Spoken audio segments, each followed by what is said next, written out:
My family owes you a future, Annie, the white billionaire said, standing in the diner where everyone had just laughed at her mother's name. Annie Carter tightened the strap of her old backpack on her shoulder. She stared at the man in front of her. What did you just say? The man looked at her. I said, my family owes you a future. She laughed. If this is a joke, you picked the wrong night. Are you Annie Carter? Her eyes changed at once. Yes, sir. My name is Richard Hawthorne. Everybody in Ashford knew the Hawthorne name. It was written on hospital plaques, scholarship banners, charity galas, and buildings. I know who you are, Annie said. Everybody around here knows who you are. Richard held her gaze. So what you just said is pretty funny, she went on, her voice sharpening. If you said we owed you, that might make more sense. I'm not confused, Richard cut in, calm but firm. I have something I need to tell you. Annie looked away, clearly irritated. I don't have time for your people's jokes. The diner's closed. If you came to hand out charity, try somewhere else. I didn't come here for charity. Then what did you come here for? A man like you doesn't stand outside a diner near 10 o'clock at night just to talk to a girl like me. Richard lowered his eyes slightly. I came because of my father. Annie did not answer right away.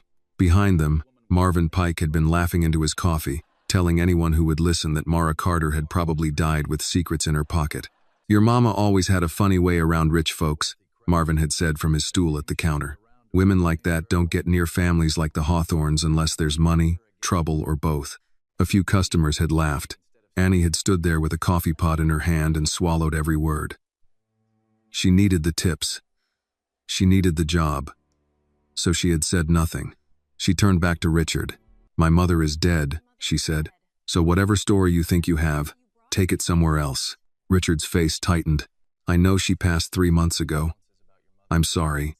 Don't be sorry like you knew her. I didn't know her the way I should have. Annie's hand closed around her backpack strap until her knuckles showed. That doesn't mean anything. No, he said. Not yet.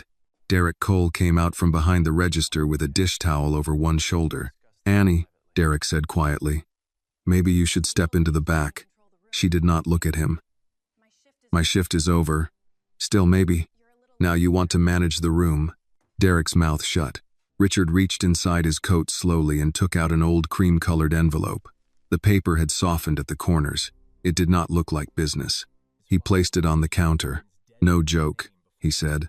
My father wrote your mother's name before he died, and my family hid it. Annie did not touch the envelope. Marvin Pike sighed. Well, I'll be. Mara's girl caught herself a Hawthorne after all. Richard turned toward him. Mr. Pike, is it?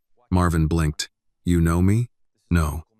But I know the type of man who waits until a woman is buried before he feels safe using her name. Marvin looked embarrassed. Now hold on. I didn't mean nothing by it. That is usually what people say when they meant just enough. Annie should have felt defended. Instead, anger rose in her. She did not need Richard Hawthorne arriving to protect a mother he had never watched. Annie picked up the envelope at last. On the front, in faded handwriting, were the words, "For Mara Carter, and for the daughter I failed before I ever met her." My mother didn't know your father, she said. Richard answered softly. She knew him on the worst night of his life. My mother worked at Street Agnes. Then she worked here. Then she cleaned offices after midnight. She didn't have time for billionaires. I know, he said. That is part of the debt. Don't use that word with me unless you know what it means, Annie said. Richard nodded once. Fair enough. The woman behind him stepped forward. Mr. Hawthorne, your sister wanted. No, Richard said, without looking back. Not here. Annie caught it. Your sister? She is Eleanor Hawthorne. What does she want? Annie asked. Richard looked at the envelope in her hand. She wants this handled quietly. Annie let out another dry laugh. Quietly. That's always what people with money want after they've done something loud enough to ruin somebody else's life. Richard did not deny it. My father died 6 weeks ago, he said. Before he died, he told me there was a woman named Mara Carter who saved his life and mine. He said our family made her a promise. Then we buried that promise because it was easier to let a poor black woman be doubted than to let a rich family be ashamed. Annie looked around the diner. My mother would have told me, Annie said. Richard's voice softened. Maybe she was trying to protect you. She slid the envelope halfway back toward him. I'm not signing anything. I'm not asking you to. I'm not interested in hush money, charity, or anything that makes my mother's pain look like something your family can buy off. Good, Richard said, because charity would be too small for what my family owes. Annie went still. Derek cleared his throat. Annie, if you're leaving, I need your apron. She untied it without looking at him and tossed it onto the counter. There, try not to let it offend anybody. Annie tucked the envelope inside her coat, close to her ribs. It felt too thin to hold anything that could matter, but somehow it weighed more than the backpack cutting into her shoulder. She turned to Richard. If this is a trick, Mr. Hawthorne, I don't just walk away. I make noise. I believe you. She walked out through the side door into the cold evening. Annie did not open the letter in the car. She sat behind the wheel with both hands on it. She did not trust Richard Hawthorne. She did not believe in rich men bringing futures to girls like her. She did not know why her mother had kept such a secret, or what kind of promise could arrive too late to help the woman who deserved it. Whatever Mara Carter had carried in silence, it had finally found the daughter she left behind. My family owes you a future. She almost laughed again, but the sound would have had nowhere to go. Ashford after 10 o'clock looked like a town that had learned to turn its lights off early. The pharmacy sign flickered. Annie drove carefully, because the Ford pulled left when the road dipped and she could not afford a tire, a tow, or one more problem with a receipt attached. The second-floor window of their apartment glowed yellow. Noah was still awake. Annie got out, pulled her backpack over one shoulder, and climbed the outside stairs as quietly as she could. At the landing, Mrs. Alvarez from 2B opened her door 2 inches. Chain still on. That you, Annie? Yes, ma'am. You ate? I'm fine. Mrs. Alvarez looked her. I made rice and beans. There's a container by your door. Annie looked down. Her throat tightened before she could stop it. Thank you, ma'am. I'll bring the container back tomorrow. No rush. Tell that brother of yours not to sleep with his socks off. These walls don't hold heat worth nothing. I will. Thank you. Then she unlocked her own door. Noah was at the kitchen table with a pencil in his hand and a math worksheet under his elbow. The little lamp above the stove was the only light on. Annie kept it that way to save power. You're late, he said. You're awake. I was doing fractions. You hate fractions. I thought maybe they changed. She smiled despite herself and set the rice and beans on the counter. They didn't. Noah's eyes went to the container. Mrs. Alvarez? Yes. She makes it spicy. She makes it free. We just say thank you and drink water. He grinned, then coughed into his sleeve. She crossed the kitchen before he could hide the sound. Where's your inhaler? In my room. Noah. He looked down. In my backpack. Why? I didn't need it. That wasn't the question. He shrugged one shoulder. Too small to be carrying that much caution. I didn't want to lose it at school. You use it today? Only once. How many is once? He hesitated. Noah. Twice. But the second time was little. Annie put the inhaler on the table. Breathing is not something we bargain with. I know. Do you? He nodded, then glanced at her coat. Why are you still wearing that? Annie looked down. She had not taken it off because the envelope was inside. Because once she took it out, the night would become real. I forgot. Since Mara died, Noah had started watching Annie's face before asking for anything. Bad shift? People talk too much. About Mama? Annie paused. Noah's pencil stopped moving. They did, didn't they? She took off her coat and hung it on the back of a chair, careful to keep the envelope hidden in the inside pocket. People who don't know much usually talk the loudest. Mr. Pike? Eat your rice. That means yes. It means eat your rice. Noah pushed a spoonful around his plate. Are we going to have to move? Annie kept chewing though the food had turned heavy in her mouth. Why would you ask that? I saw the paper on the fridge. We're not moving tonight, she said. That's not what I asked. I'm working on it, she said. Noah nodded like he had expected no more than that. I can stop getting school lunch if it costs money. It doesn't. I can stop drinking milk there. Noah, I'm just saying, you are 9. Your job is school, breathing, and not growing out of shoes too fast. He looked at his socked feet, his toes pressed against the fabric. I can't control the shoe thing. That made her laugh for real, just once. He smiled, proud of himself. After dinner, Annie made him use the inhaler before bed. He protested out of habit, then did it. You working tomorrow? He asked. Morning laundry, afternoon diner. I thought Mr. Cole said you could have Saturday off. Mr. Cole says a lot of things. Noah rolled onto his side. When you go to nursing school, will you still work at the diner? The question landed before she could prepare for it. Her acceptance packet was in the kitchen drawer under the bills. Allegheny County Community College. Practical nursing program. Orientation in 2 weeks. Deposit due Friday. I don't know yet, she said. But you got in. I got in. Mama said getting in means the door opened. Annie sat on the edge of his bed. The mattress dipped under her weight. Sometimes doors open and still cost money to walk through. Noah thought about that. If you don't go, is it because of me? She turned to him sharply. No. You always say no fast when it's a little yes. Annie closed her eyes for a second. Noah's voice got smaller. If I wasn't sick, you could go. Listen to me. She leaned closer. You are not the reason I stopped dreaming. You're the reason I keep trying. He looked at her, wanting to believe it because he loved her, not because the world had proven it true. Promise. I promise. She kissed his forehead. It was warm, but not fever warm. At the door, he said, Annie? Yeah? Did something happen tonight? For a second, she'd tell him everything. Richard Hawthorne.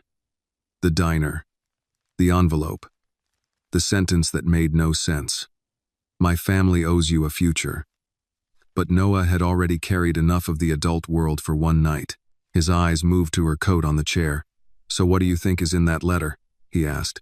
Do you think he really owes us something? Maybe, Annie said. I need to understand it first. She turned back to him and softened her voice. Now you need to sleep. These things are not something you should be worrying about too much. I worry anyway. I know, but tonight, let me do it. Noah watched her a moment, then nodded. That was the thing about him. He accepted partial truth when full truth looked too heavy. Even if accepting it made him look older than a child should. When he was asleep, Annie went back to the kitchen. She picked up the photograph from the refrigerator, the one of Mara, in her Street Agnes badge, standing outside the hospital, with the sun in her eyes. Hope. That hurt worse. She set the photo on the table beside 2 envelopes, one from a college she might not attend, one from a dead rich man claiming her mother had saved his life. Annie sat down in the kitchen chair, still in her diner uniform, and pressed both hands over her face. She had spent 3 months grieving a mother she thought she understood. Now, in one night, the world had handed her a door, a warning, and a question. What else had Mara Carter been forced to carry alone? If Annie's words touched your heart, please give this video a like for her and for every person who keeps fighting for their family in silence. Tell us in the comments where you are watching from, because someone near you may be listening to Annie and Noah's story too. And don't forget to subscribe for more emotional and inspiring stories like this. Annie did not sleep much. She lay on the couch under the thin brown blanket, listening to Noah's breathing from the bedroom and the building settling around them. Every sound had its own meaning in Maple Row. Pipes knocking meant the heat was trying. Footsteps overhead meant Mr. Gaines had come home from the late shift. A cough through the wall meant Mrs. Alvarez's husband was up again. But the sound that kept Annie awake was not in the apartment. It was paper, an old envelope on the kitchen table, waiting without making a sound. By 6 in the morning, she had given up pretending. She washed her face in cold water, braided her hair back, and put on the cleanest shirt she had. Not her diner uniform, not today. If Richard Hawthorne wanted to talk about her mother, Annie was not going to meet him smelling like fryer oil. Noah found her at the stove, heating oatmeal with more water than milk. You're dressed different, he said. I have to go somewhere before work. With him? Annie stirred the pot. Maybe. You said I shouldn't worry. I said too much. There's a difference. He slid into the chair, still half asleep. Are you going to open it? She knew he meant the envelope. Not here. Why? Because this apartment had already held enough bad news. Because if the letter said something ugly, she did not want Noah's cereal bowl sitting beside it. Because if it said something true, she did not know what it might do to the mother they had left. I need to hear what he has to say first, Annie said. Noah accepted that, but not happily. He ate the oatmeal without complaining, though both of them knew it needed sugar. Before he left for school, Annie checked his inhaler, tucked it into the front pocket of his backpack, and made him look at her. You use it if you need it. Not if it feels convenient. If you need it. Yes, ma'am. Don't yes, ma'am me if you're planning to be hard-headed. He gave her the small smile he used when he wanted her to stop being scared. I'll use it. Mrs. Alvarez agreed to watch for him after school if Annie's shift ran late. Annie thanked her twice, then took the envelope, her college packet, and the photograph of Mara in her Street Agnes badge. She did not know why she brought the photo. Maybe she needed proof that her mother had been real before the Hawthorns turned her into evidence. Richard had suggested his office. Annie refused.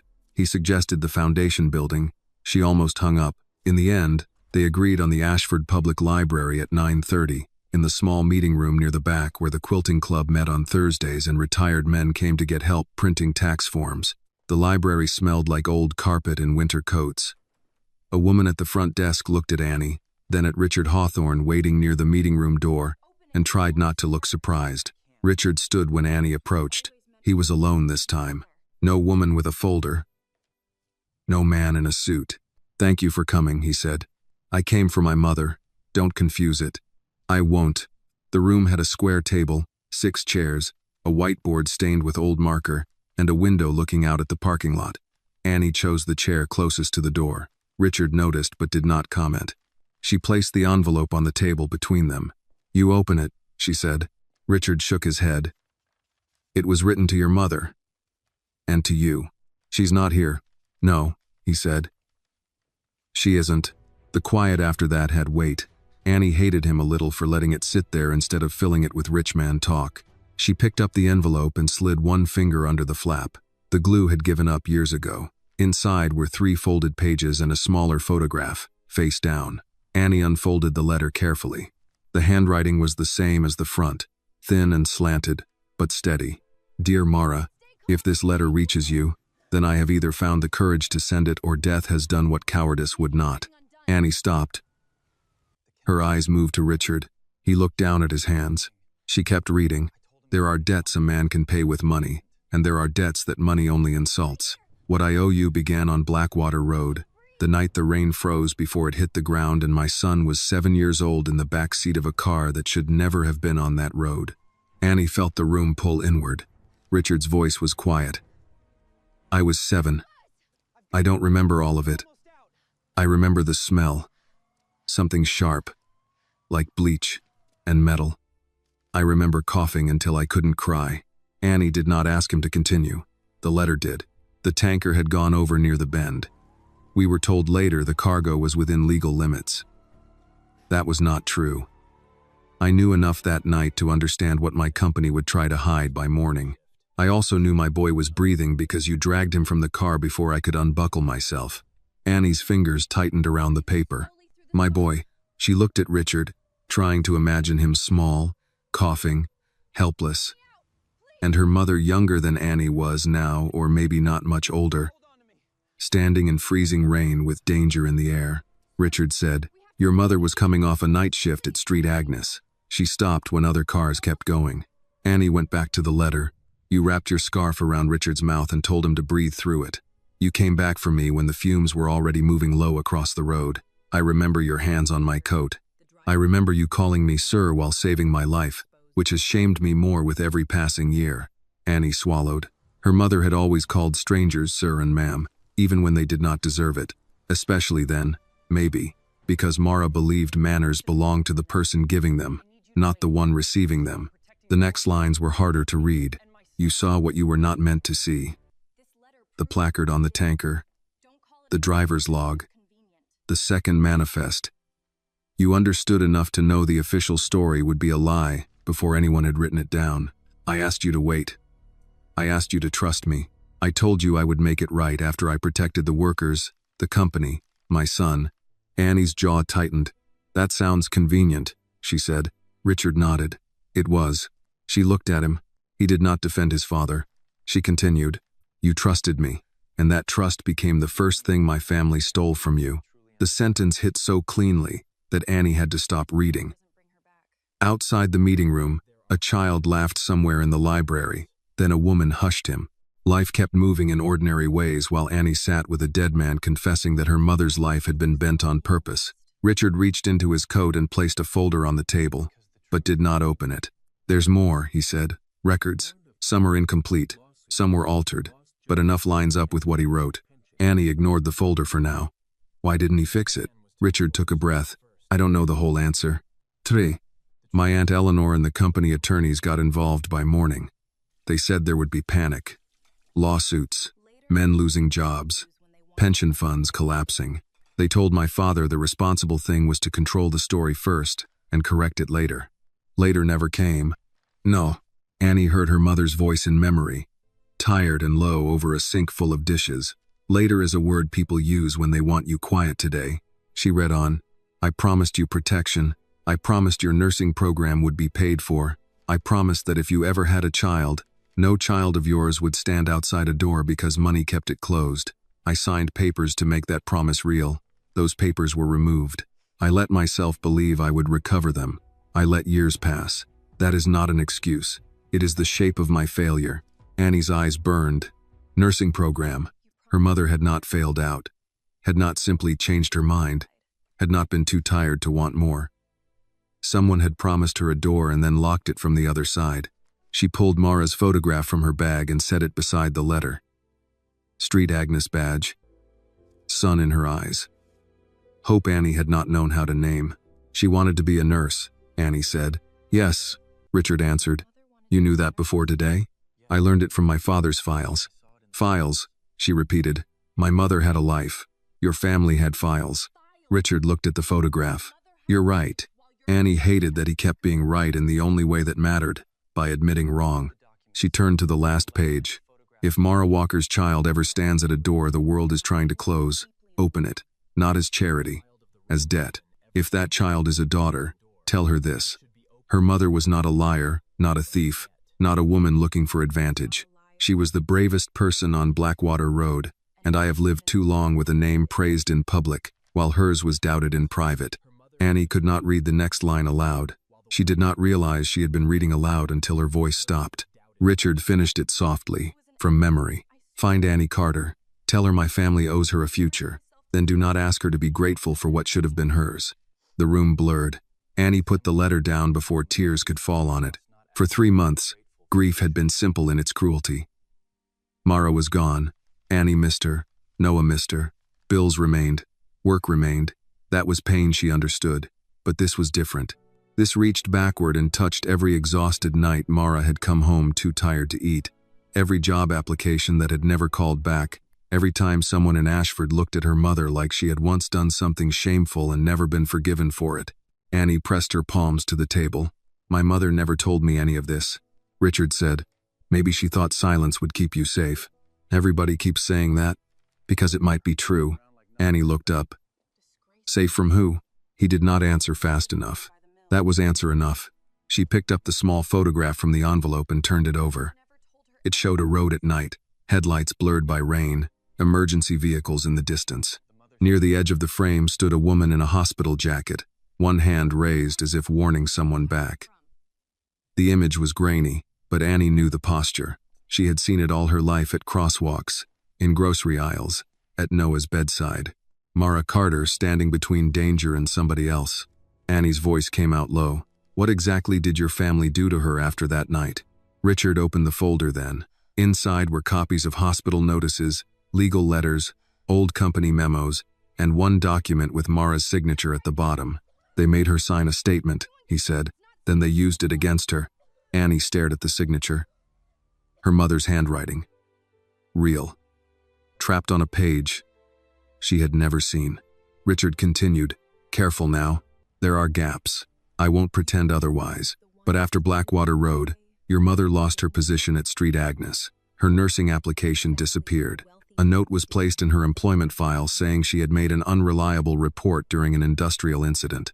Unreliable, Annie repeated. Yes. She saved your life. Yes. And they called her unreliable. Richard did not look away. Yes.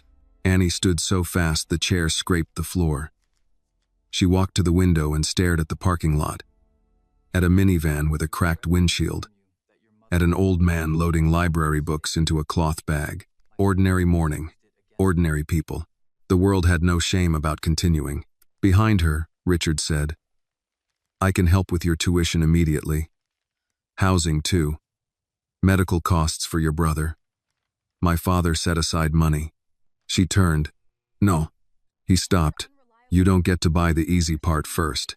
It isn't meant that way. I don't care how it's meant. My mother died with people thinking she was something she wasn't. If there's money, fine. If there are papers, fine. But before any of that, I want the story. All of it. Richard studied her, and this time she saw the thing beneath his calm. Fear. Not of her. Maybe not even of scandal. Fear of what his father had left for him to uncover. My sister will fight this, he said. Let her. She has lawyers, board members, friends in places that still answer her calls. Annie picked up Mara's photograph and held it flat against her chest.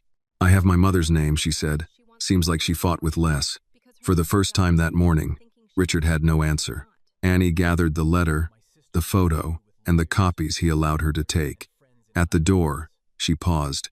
You said your father knew my mother on the worst night of his life. Yes. She looked back at him. Maybe it was the worst night of hers, too. Maybe your family just got to leave the road.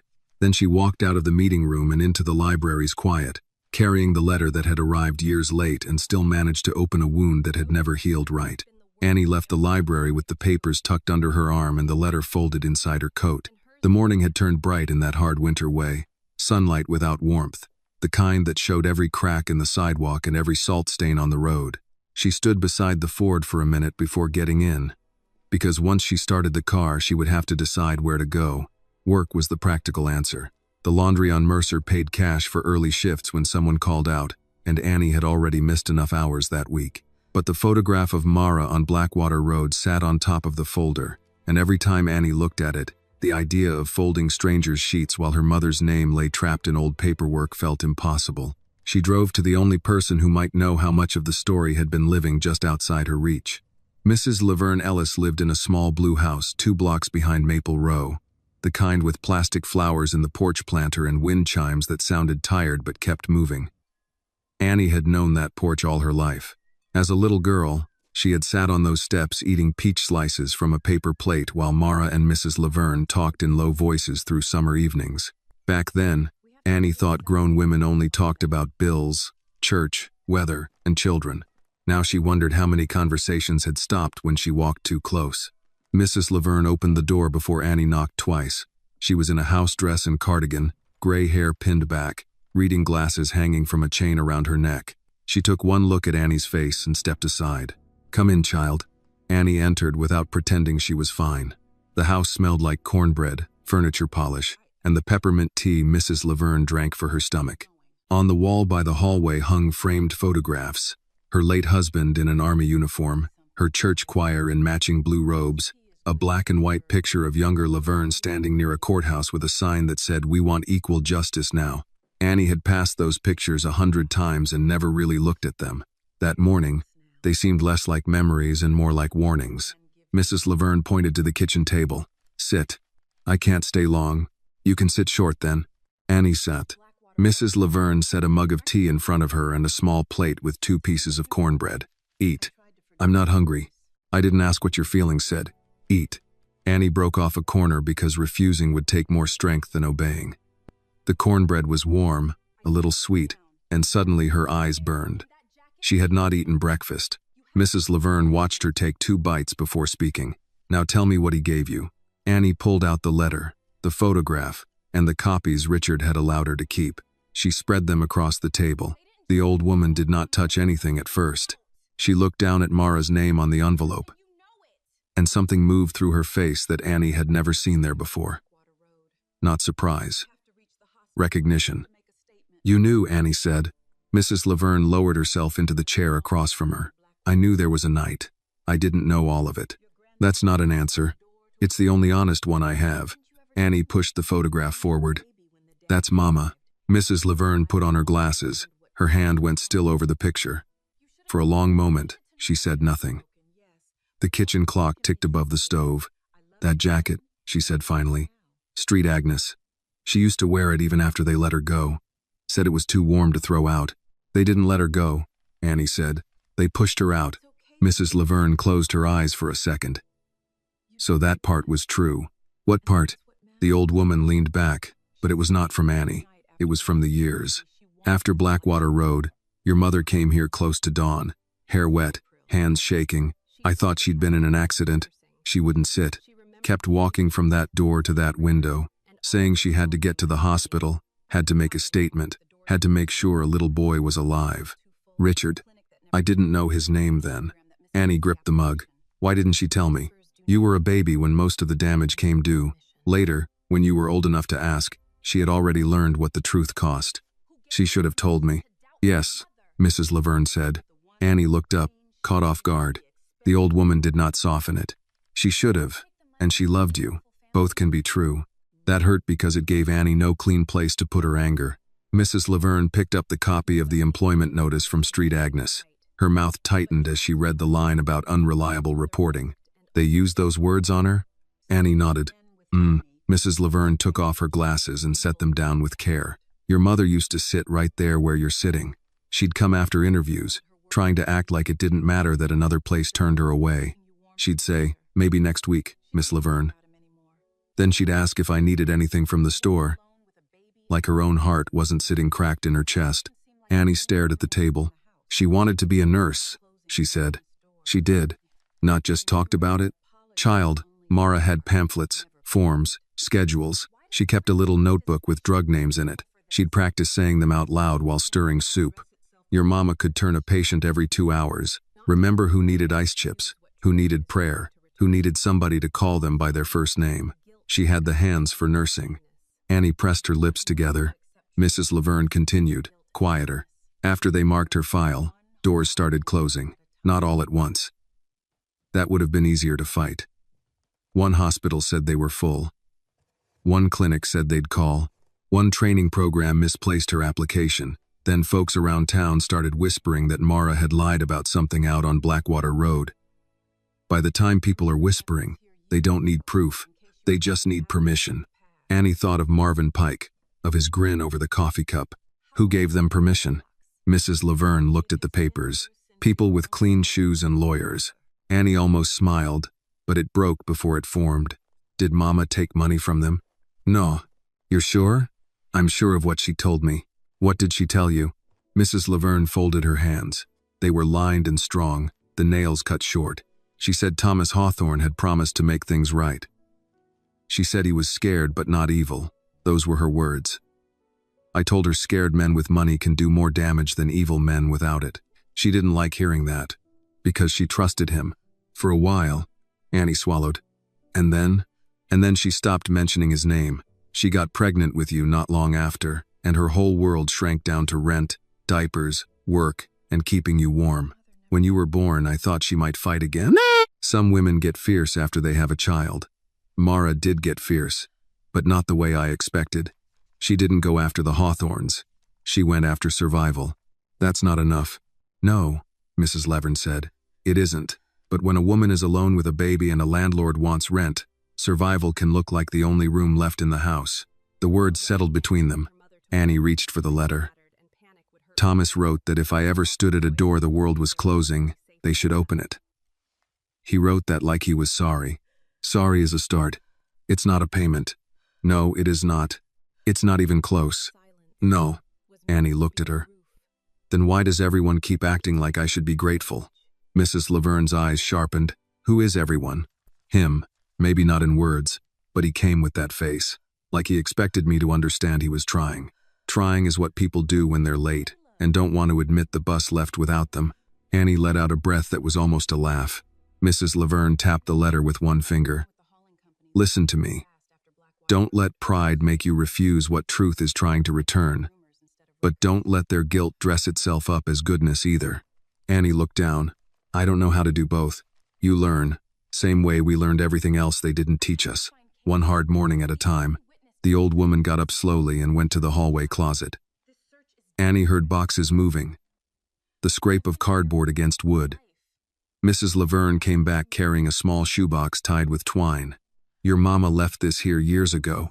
Annie sat straighter. What is it? I never opened it. She said if anything happened and you came asking about the past, I should give it to you. I asked her what past. She said, the one that keeps charging interest. The box looked ordinary, A department store logo faded on the lid. Annie reached for it, then stopped. How long have you had this? Since Noah was a toddler. And you didn't tell me? Mrs. Laverne did not look away. Your mother asked me not to. I'm asking now. I know. Annie pulled the twine loose. Inside were a folded Street Agnes jacket, a hospital badge, a small notebook, and a sealed envelope with Annie's name written in Mara's hand. The sight of that handwriting nearly undid her. She touched the badge first. Mara Carter, patient care assistant. The plastic had yellowed at the edges. Mara's photo was small, her smile restrained, hopeful. Annie turned the badge over out of instinct. There was a scratch on the back. Not random. Words carved lightly into the plastic with something sharp. Someday, nurse. Annie's breath caught. Mrs. Laverne saw it and looked away, giving her privacy without leaving. Annie held the badge in both hands. For years, she had thought nursing was her dream because she wanted it. Now she understood it had been waiting before her, carried by a woman who never got to wear the title. She never showed me this, Annie whispered. No, I think it hurt her too much. That doesn't make it hurt less now. I know. Annie set the badge down carefully and picked up the notebook. The first pages were ordinary. Patient initials, shift notes, reminders to buy milk, a recipe for cheap chicken soup, Noah's baby weight written years later in the margin. Then the handwriting changed. Shorter lines, less steady. Blackwater Road was not an accident, not the way they will tell it. Annie's pulse moved into her ears. She turned the page. Thomas says to wait, says timing matters, says panic will hurt workers. I want to believe him because the boy was coughing in my arms and he looked at me like I was the only safe thing left in the world. Another page. Street Agnes called me unreliable today. I have never been so tired of being polite. Annie put one hand over her mouth. Mrs. Laverne whispered, Lord, Mara. Annie kept reading. If Annie ever asks why I stayed quiet, tell her I thought silence could be a roof. I did not know it could become a cage. The next page had been torn out. Only a strip remained near the binding, with a few words still visible. If I disappear, ask about Caleb. Annie looked up. Who is Caleb? Mrs. Laverne's face changed. You know that name. I know a Caleb worked near the hauling company back then. Caleb Monroe, I think. Young man. Drove trucks or rode with them. After Blackwater Road. He left town fast. Why? People said he got a better job in Ohio. People said a lot of things about my mother, too. Mrs. Laverne nodded once. Yes, they did. Annie closed the notebook, but her hand stayed on top of it. The anger she had carried from the diner had changed shape. It was no longer hot and wild. It had narrowed into something steadier. I need to find him. You need to be careful. I've been careful my whole life. Look where that got us. Mrs. Laverne reached across the table and covered Annie's hand with her own. Careful kept you and Noah alive. Don't speak lightly of what kept breath in your house. Annie softened, but only a little. Then what am I supposed to do? Be careful and be loud. The answer stayed with her. Annie packed the notebook, the badge, the letter, and the photograph into her backpack. It felt different now, heavier, but less empty. At the door, Mrs. Laverne stopped her and pressed a foil-wrapped square of cornbread into her hand. For Noah, Annie nodded. Thank you. And Annie? She turned. Your mother was not weak because she got tired. Don't you ever let them make you confuse the two. Annie looked at the old woman. At the house that had kept pieces of Mara safe when Mara herself could not. And for the first time since Richard Hawthorne walked into the diner, she felt something other than shock. She felt direction. Outside, the cold hit her face. She walked to the Ford and set the backpack on the passenger seat with care. The torn page had given her only one name, but sometimes one name was enough to turn grief into a road. Caleb Monroe. Annie started the car. This time, when the engine coughed, she did not curse it.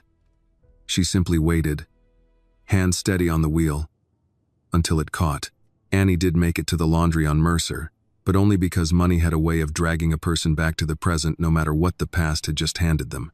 For 4 hours she fed sheets into a machine that steamed her face and burned the backs of her fingers when she moved too fast. She kept Mara's notebook in her backpack under the folding table, and every few minutes her eyes went to it as if it might open by itself and say more.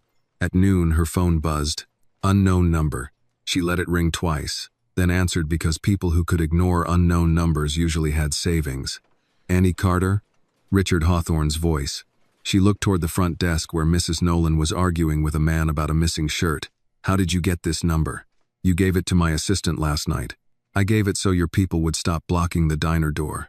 I'm sorry. You say that a lot. I've had reason to. Annie pulled the phone tighter to her ear.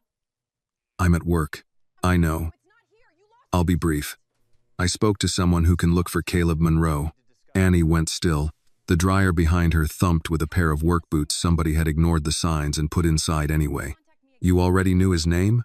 I had seen it in an old file, but it meant nothing to me until you called this morning and asked whether my father ever mentioned a Caleb. Annie, if he is the man I think he is, he worked for the hauling contractor tied to Blackwater Road. Where is he? I don't know yet. That means you know something. A pause. It means my father's files had one forwarding address, outside Youngstown, Ohio. It's old. Give it to me. I don't think you should go alone. Annie laughed once, without humor.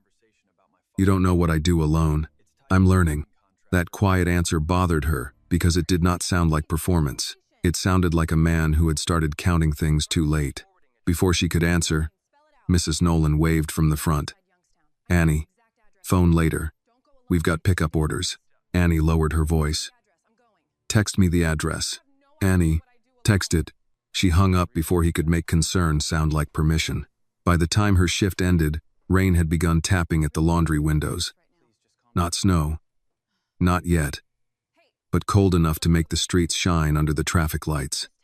Annie checked her phone. Richard had sent the address, plus another message. Please do not go without telling someone. She almost deleted it. Then she thought of Noah and texted Mrs. Laverne that she might be late after school. She did not mention Ohio. She did not mention Caleb. She told herself that was not lying, only managing worry. At Cole's diner, the afternoon shift felt different the moment she walked in. Conversations dipped, then rose again with a false casualness. Marvin Pike was not there, but his absence did not remove him. It only left room for what he had said to spread. Derek Cole met her near the kitchen. You okay to work today? Annie looked at him. Meaning? Meaning there was a situation last night. There was a man insulting my dead mother last night. You mean that situation? Derek glanced toward the counter. I mean the Hawthorne situation. People are asking questions. Then people can order coffee while they ask. He rubbed the back of his neck. Just keep it smooth, all right? We don't need attention. Annie tied on her apron. Funny how attention only bothers you when it lands on the people getting stepped on. He sighed like she had disappointed him by noticing. Annie, I'm working, Mr. Cole. The dinner rush was thin. Rain kept older customers home, and the ones who came in ordered soup, grilled cheese, coffee, pie warmed too long in the microwave. Annie moved from table to table, polite because Mara had taught her that manners were not surrender. But every time someone looked at her a second too long, she felt the letter under her thoughts. At 6:30, Noah called. She answered near the soda machine. You home? Yeah. You used the inhaler? A pause too small for anyone else to hear. Noah. I used it at school. How many times? Just twice. Her stomach tightened. How are you breathing now? I'm okay. Put Mrs. Alvarez on. I'm not with her. I came upstairs. I didn't want to bother her. Annie closed her eyes. You are not a bother.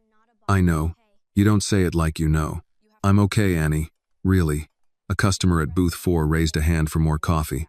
Derek looked over from the register. Annie turned her back to him. Listen to me. Sit up. Don't lie down. Take one more puff if your chest feels tight, and I'm coming home early. You'll get in trouble. You let me worry about trouble. But you need the money. There it was again. The child trying to keep the roof up with both hands. Not more than I need you breathing. She found Derek near the kitchen window. I have to leave. His face changed before she finished the sentence. Annie, you just got here. Noah's breathing bad. Can Mrs. Alvarez sit with him? I said I have to leave. He lowered his voice. You walk out in the middle of dinner. I can't promise hours next week. Annie untied her apron slowly. Then don't promise. Don't be dramatic. She put the apron on the shelf. My brother is 9. He is home alone with asthma. That is not drama. That is my life. No one in the kitchen spoke. Even the cook paused with a spatula in his hand. Annie grabbed her backpack and left through the front because she was tired of side doors. By the time she reached Maple Row, rain had soaked through her sleeves. Noah was on the couch, sitting forward, shoulders lifted with each breath. His face was calm in the way children try to be calm when they are scared of scaring you. She dropped beside him. "Hey, look at me. I'm okay. You are not okay. I didn't want you to lose your job. You don't get to make that choice." His breathing whistled. Annie helped him take the inhaler, counted with him, watched his chest, waited. It helped, but not enough. His lips were not blue, thank God, but his ribs pulled too hard under his shirt. She got his coat. "No hospital," Noah said. "Yes, hospital. It costs." "Yes," she said, voice breaking around the word. "It does." The Ford fought her in the rain, but it started. Noah sat in the passenger seat with his knees tucked up, breathing shallowly, one hand gripping the inhaler. Annie drove to street, Agnes with both hands on the wheel and every old fear sitting beside her. Hospitals had a way of asking poor people questions before offering relief. Insurance. Guardian. Payment. Address. Next of kin. They made need stand in line and prove it deserved help. At the emergency entrance, she helped Noah inside. The waiting room smelled like disinfectant and wet coats. A television played local news with the sound off. Behind the desk, a nurse looked up. "Name? Noah Carter, 9, asthma. He's having trouble breathing." The nurse's eyes moved to Noah, then softened. "Bring him here, sweetheart." For a few minutes, mercy moved faster than paperwork. They took Noah back, put a mask over his face, checked his oxygen. Annie stood beside the bed, answering questions. "Insurance? Medicaid application pending. It was under my mother before she passed." "Are you his legal guardian?" "I'm his sister." "Do you have paperwork?" "It's at home. I mean, some of it. I'm 18. Our mother died 3 months ago." The nurse did not say anything unkind, but Annie heard the machine of the system turning on. A young woman in registration came with forms. Another asked for contact information. Someone mentioned social services in a tone meant to be helpful. Annie's grip tightened on the rail of Noah's bed. Noah pulled the mask aside. "Am I in trouble?" She leaned down and put it back gently. "No, baby. Breathe." He whispered through the mask. "Are they gonna take me?" "No." The word came fast, sharp, terrified. Annie lowered her voice. "No. Not while I'm standing here." But standing there did not feel like enough. Not against forms, policies, balances owed, adults with badges clipped to their shirts. Her phone buzzed. "Richard." She ignored it. It buzzed again. She stepped into the hall, close enough to see Noah through the curtain, and answered in a whisper full of anger. "Not now. I'm sorry. Are you at Street, Agnes?" She froze. "How would you know that? You told my assistant your brother had asthma. You left the diner suddenly." "I called because I was worried." "That's not an answer." "No, it's not a good one." She looked through the curtain at Noah, small under hospital light. "They're asking about guardianship, insurance, money. I don't have time to make rich people feel better. I can help. I don't want your help. I know. You don't know anything. I know my father promised your mother a future. And tonight, your brother is struggling to breathe in a hospital named on a wall my family paid for. Let me do one useful thing before you decide what to do with the rest." Annie closed her eyes. Pride rose first. Then Noah coughed behind the curtain. She opened her eyes. "No cameras. No lawyers in my face. No papers for me to sign." "Agreed." "No charity speeches." "Agreed. And if anyone from your family tries to use my brother to make me quiet, I will burn your name to the ground." Richard paused. "I believe you."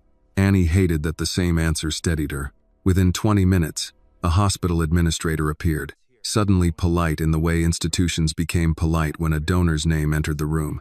Annie noticed. She noticed everything. Noah received treatment, a prescription refill, and a follow-up appointment without anyone asking Annie to explain her worth again. That should have relieved her. It did, and it shamed her, and the shame made her angry. When Noah finally slept in the observation room, his breathing even, Annie sat beside him with her backpack on her lap. The notebook, the letter, the badge, the torn clue about Caleb were all inside. Her mother had once walked these same halls in a streak Agnes jacket, dreaming of a title the world had kept from her. Now Annie sat there as a patient's guardian, still outside every door money could open. Richard arrived just before midnight, alone, rain on his coat. He stopped at the doorway, not entering until Annie looked up. "How is he?" "Breathing. Good. For now." Richard accepted that. Annie looked down at Noah, then back at the man whose family name was carved somewhere in this hospital, probably in brass. "I don't want pity," she said. "I know. No. Listen. I don't want a quiet payment. I don't want some check that makes everyone feel generous while my mother stays a rumor." Richard's face changed. He understood before she said the rest. Annie reached into her backpack and touched Mara's badge. "I want the truth. All of it. And if your family hurt my mother, I want the world to know her name." Richard stood very still. Then he nodded. "All right," he said. "Then we start with Blackwater Road." Richard did not take Annie to the Hawthorne Foundation the next morning. She had made that clear before Noah was discharged from street. Agnes with a paper bag of medication, a follow-up appointment, and a tired little smile that nearly broke her. No foundation office, no glass conference room, no portraits of dead Hawthorns watching her from the walls. So Richard chose his father's old private office instead, a small brick building behind the closed Hawthorne rail yard on the east side of Ashford. He said Thomas Hawthorne had kept it long after the company moved its headquarters to Pittsburgh. Annie did not know what to make of that. Rich men keeping extra offices sounded like poor people keeping extra shoes, except one was called Legacy and the other was called Clutter. Mrs. Laverne stayed with Noah for the morning. Annie had almost refused, but the old woman shut that down with one look. "That boy needs rest, and you need answers," Mrs. Laverne said. "Don't confuse doing everything alone with doing right by him." Now Annie sat in Richard's car, Mara's badge and notebook in her backpack, watching Ashford pass by in pieces. The boarded hardware store, the laundromat, the closed mill gates with weeds coming through the chain link. Richard drove himself. No assistant. No driver. The car was quiet in the way expensive things were quiet, as if the outside world had to ask permission to enter. Annie kept her backpack on her lap. "You can put that in the back seat," Richard said. "I know." He did not say anything else. The rail yard appeared beyond a row of bare sycamores. Rusted tracks ran behind the old brick office, disappearing toward warehouses that had not seen steady work in years. A faded sign still clung to the fence. Hawthorne Industrial Freight. Annie read it twice. "My mother used to say the east side smelled like pennies after rain," she said before she meant to. Richard looked through the windshield. "Because of the rail dust." She never said why. She knew more about this place than I did. The office smelled faintly of paper, dust, and old wood. It was not grand. That surprised her. There was a desk, 2 file cabinets, a map of the county pinned to one wall, and a framed photograph of Thomas Hawthorne standing beside a younger Richard at a groundbreaking ceremony. Richard in the picture was a boy in a blazer, squinting into the sun, one hand caught in his father's. Annie looked away first. Richard unlocked a file cabinet. "I brought copies of what I could. Some documents are missing. Some were clearly altered. I won't pretend this is complete. You keep saying that like it makes it better. It doesn't. It keeps me from lying." That answer sat between them while he placed a stack of folders on the desk. The first folder was labeled Blackwater Road Incident, October 17. Annie noticed the word incident, not disaster, not spill, not cover-up. A company word, clean enough to hide blood under. Richard opened a county map and pointed to a narrow road outside Ashford. "Here, Blackwater Road runs between the old chemical storage site and the South Bridge." That night, a tanker truck connected to our hauling contractor overturned near the bend. Annie repeated.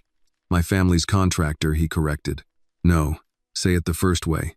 It's more honest." Richard accepted that with a small nod. "Our contractor." He showed her a photocopied report. The print was faded, the margins marked in red by someone years earlier. The official version said the truck was carrying industrial cleaning solvent within legal transport limits. The driver lost control because of freezing rain. Emergency crews responded. Minor exposure injuries. No fatalities. Annie looked at him. "And the unofficial version?" Richard turned another page. The truck was overloaded. The manifest was changed after the accident. The chemical mix was more dangerous than reported, and the driver had complained about the brakes 2 days earlier. Annie stared at the page but saw Mara in the grainy photograph from the library, one hand raised against the rain. How many people were out there? At least 12 near the road. Workers from the storage site. 2 drivers. My father, me, your mother. You were 7. Yes. Do you remember her? Richard's fingers rested on the folder. I remember a woman's voice telling me not to sleep. Annie's throat tightened before she could stop it. She kept saying, "Stay mad if you have to, baby. But stay awake." I didn't know what that meant.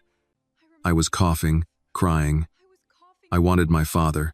She wrapped something around my face. A scarf, maybe. My mother had a blue scarf, Annie said. She wore it until I was little. There was a burnt place near one end. She told me it got caught in a dryer. Richard looked at her, and something in his face gave way. It was raining ice, he said. I remember her hands were cold when she touched my face. She kept apologizing for that. That sounded so much like Mara that Annie had to sit down. Richard waited. He did not crowd the silence. When she could speak, her voice was flat. Keep going. He opened another folder. This one held photographs. Black road. White rain. A tanker on its side. Headlights caught in mist. Men in reflective jackets. A sedan half off the shoulder. And there, in one photo, Mara, younger. Wet hair stuck to her cheek. Hospital jacket over scrubs. One arm around a worker who looked barely able to stand. Annie touched the edge of the picture but did not pick it up. She saved them too? Yes. Then why isn't her name in the report? Richard slid over the official incident summary. Annie scanned it until she found the witness section. Unidentified female passerby reported possible vapor exposure. Statement inconsistent. Left seen before full interview. Annie read it again. Unidentified. Inconsistent. Left. They erased her while she was still standing there, she said. Richard did not answer. Annie looked up. Did your father write this? No. Company counsel prepared the final version. Eleanor? She was already involved with the foundation then, but she sat on the family risk committee. Her signature is on the review memo. He placed another document before her. Eleanor Hawthorne's name appeared at the bottom, neat and sharp. Annie felt the anger move through her slowly, like heat finding metal. What did my mother sign? Richard opened the last folder. A witness clarification. Company words again. Yes. The document had Mara's signature on the final page. Annie recognized it. The long M, the careful C, the letters steady, even when life had not been. She read the paragraph above it. I did not personally verify the contents of the tanker. Any statements made by me at the scene regarding cargo or safety conditions were based on stress, confusion, and limited visibility. Annie stood. She saw it. Yes. She wrote in her notebook that she saw the placard and the second manifest. Yes. And they made her say she didn't. Richard's voice was low. They made her say she could not verify it. That is the same lie wearing a tie. He looked down. Annie paced to the map, then back. What did they offer her? Protection. Tuition assistance. A position after training. According to my father's letter, he believed those promises were being processed. But they weren't. No. Who stopped them? Richard did not answer. Annie laughed once. Your sister. She controlled the legal review after my father recused himself. Recused himself?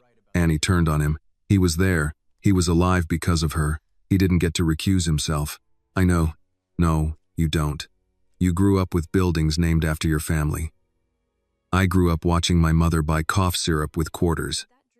You don't know what one signature cost her. Richard's face went pale, but he did not look away. You're right. Again that answer. Annie hated it less now. That made her angrier. She grabbed Mara's badge from her backpack and set it on the desk. This was hers. Richard looked at it. She carved, "Someday, nurse" on the back, Annie said. Did that show up in your files? No. Of course not. She picked the badge back up before the office could claim it too. Richard opened a small drawer in the desk. There is one more thing. Annie stiffened. You keep having one more thing. I know. He removed a cassette tape in a clear plastic case. A handwritten label ran across it. Th. Privet notes. Blackwater. My father recorded notes late in life. Some were business, some personal. I found this with the letter. You listened to it?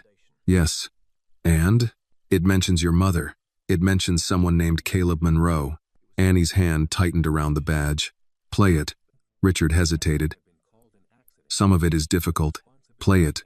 He had an old cassette player on the shelf, already plugged in.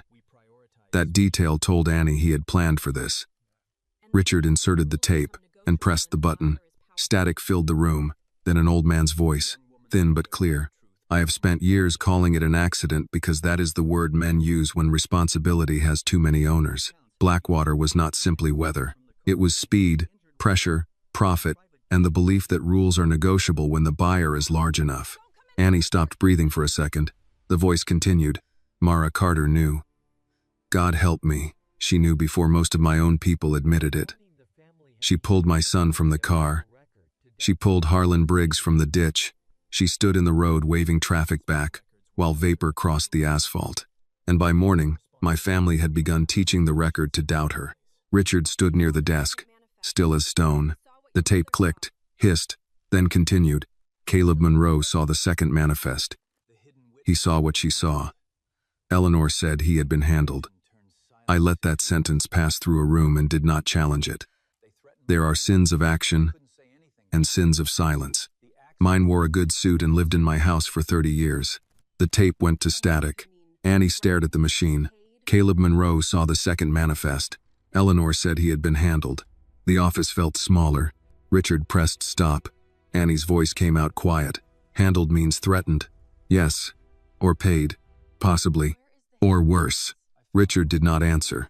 She turned toward the county map. Blackwater Road was just a line there, ink on paper. But to Mara, it had been the place where one life split into before and after. To Thomas Hawthorne, it had been guilt. To Eleanor, a risk. To Richard, a memory he had been allowed to outgrow. To Annie, it was becoming a road she had inherited. Where is Caleb? She asked. I found an old forwarding address near Youngstown. Nothing current yet. Then make it current. I already have someone looking. No, Annie said. We look. Richard studied her. This could get ugly. It already was. We're just catching up. Outside, a freight horn sounded somewhere beyond the dead rail yard, long and low. Annie put Mara's badge back into her backpack, then slid the copy of the witness statement beside it. She moved carefully now, not because she was calm, but because she understood the value of what was in her hands. At the door, she looked back at the office, the folders, the map, the tape. My mother stood in poison to save your family, she said. Then your family poisoned her name. Richard closed his eyes for a moment. When he opened them, Annie saw grief there, but she did not make room for it. Not yet. Find Caleb Monroe, she said. Richard nodded. And Mr. Hawthorne? Yes? Don't ask me to trust you. Bring me something worth trusting. Then Annie walked out into the cold yard, past rusted tracks and weeds growing through old gravel, carrying the first proof that Mara Carter had not been unreliable at all. She had been dangerous to the truth they wanted buried. Eleanor Hawthorne did not wait for Annie to find Caleb Monroe. By late afternoon, before Annie had even made it back to Maple Row, Richard called her twice. She ignored the first call because she was standing in line at the pharmacy, counting the cost of Noah's refill against the cash in her pocket. She ignored the second because the woman behind the counter had just told her the discount card helped, but not enough. When the phone buzzed a third time, Annie stepped away from the line. What? Richard did not waste time. My sister knows. Annie looked through the pharmacy window at the gray street outside. Knows what? That you have the letter. That you saw the files. Possibly that Caleb's name came up. Possibly? I don't know how much. You said those files were private. They were. That doesn't mean I was the only one watching them. Annie closed her eyes. Of course. In Richard's world, even secrets had staff. What does she want? To meet you. Annie laughed once, short and tired. No, I told her that. And? She said she would come to you. Annie's hand tightened around the phone. Tell her I'm not hard to find. Poor people rarely are. Annie, Eleanor doesn't ask for meetings unless she already knows what she wants from them. Good. Then she can learn disappointment. There was a pause. Don't go alone. I'm at a pharmacy, Mr. Hawthorne. Unless she plans to jump me between cough drops and antacids. I'll manage. That isn't funny. It wasn't meant to be. She hung up and went back to the counter. The pharmacist slid Noah's inhaler across with the receipt folded under it. Annie paid, and the amount left in her wallet made her stomach go quiet. Not empty. Quiet. There was a difference. Empty asked for food. Quiet started making plans about what could be skipped. When she stepped outside, a black Lincoln was parked near the curb, the back window lowered. Miss Carter, Eleanor Hawthorne's voice was smooth enough to be mistaken for polite if a person had not spent her life learning the difference between kindness and manners. Annie stopped on the sidewalk. The rain had ended, but the air still held damp cold. Eleanor sat in the back seat wearing a cream coat, pearl earrings, and a look that made the pharmacy, the cracked curb, and Annie's old backpack seem like things that had been allowed too near her by mistake. "I was told you wanted to talk," Annie said. "I hoped we might do it somewhere more comfortable." "I'm comfortable standing." Eleanor's eyes moved to the pharmacy bag in Annie's hand. "This won't take long. That's what people say before they take too much." For the first time, Eleanor's expression shifted. "Not much. Enough. Get in the car, Miss Carter." "No." The driver looked straight ahead.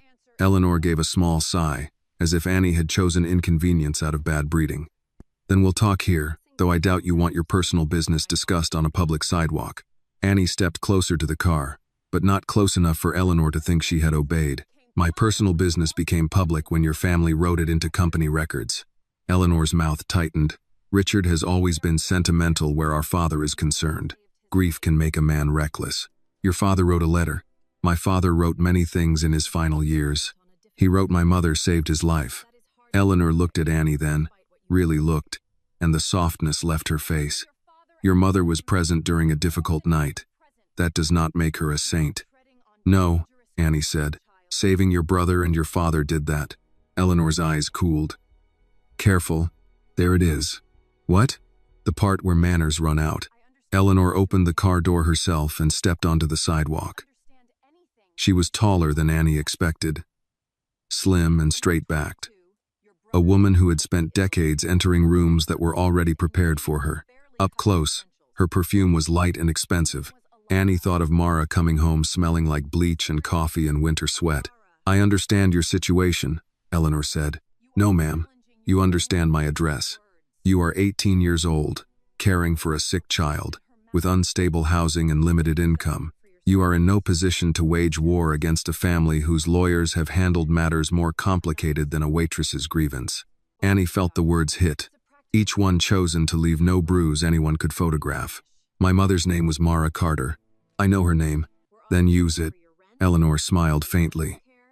Mara Carter signed a statement. That statement is part of the record. If you intend to challenge it, you will also be challenging your mother's own words. Words your people put in her mouth. A serious accusation. An old habit, from what I can tell.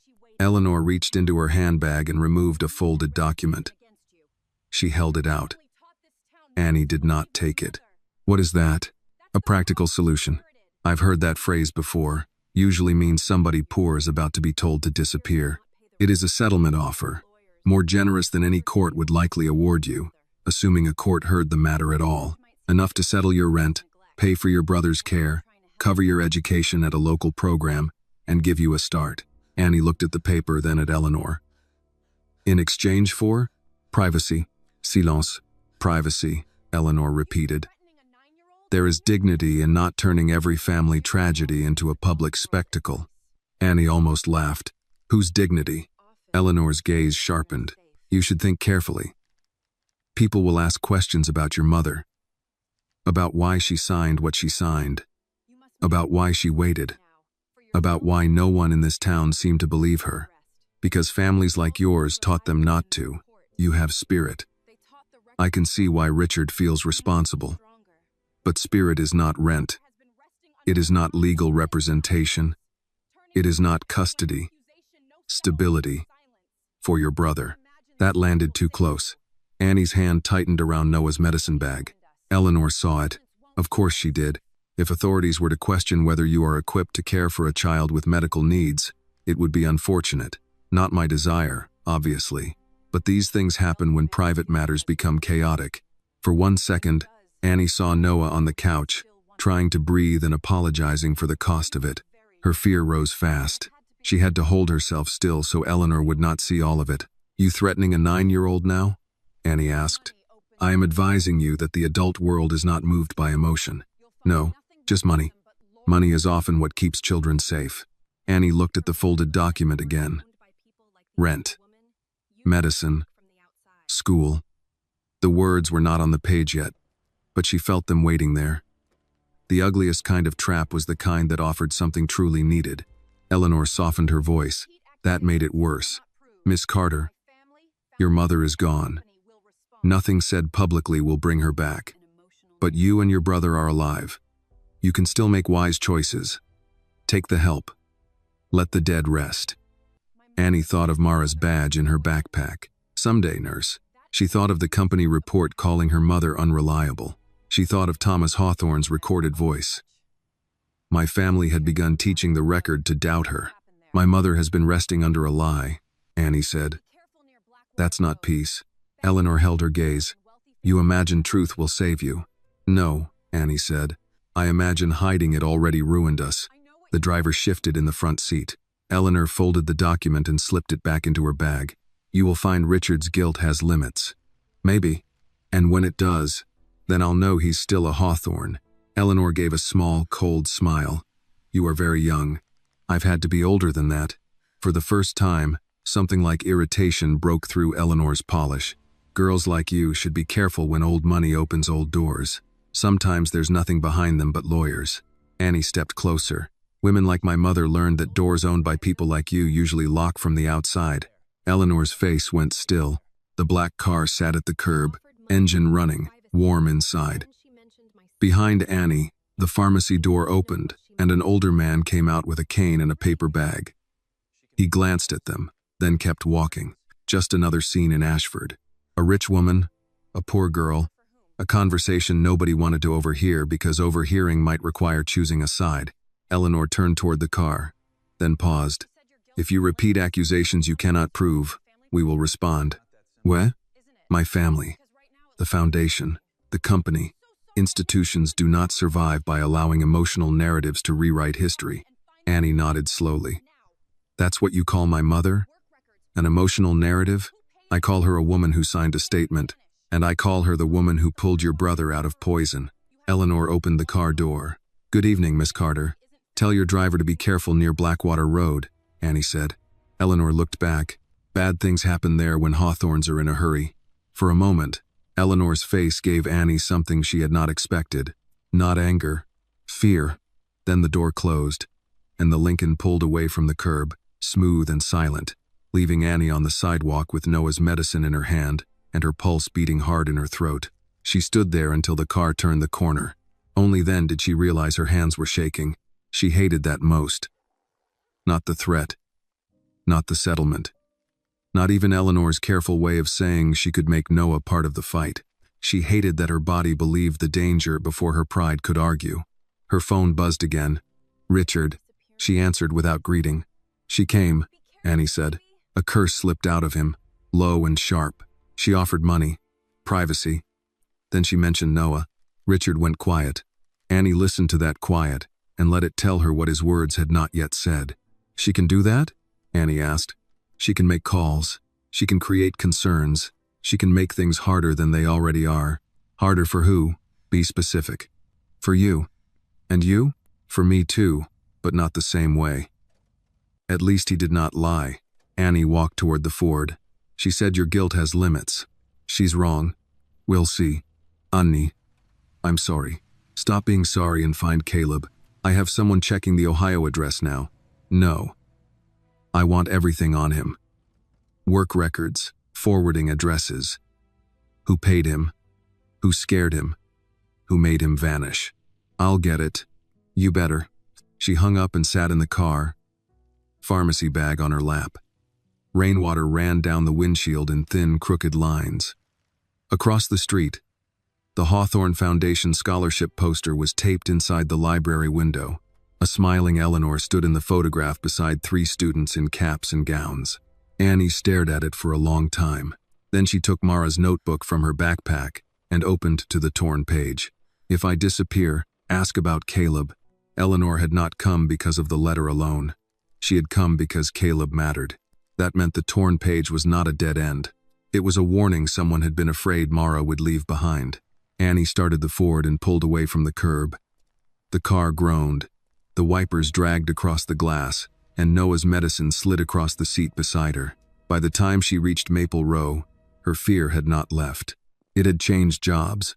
It was no longer there to stop her. It was there to keep her awake. By morning, Ashford had already decided what Annie had done. No one had asked her, but that had never stopped the town before.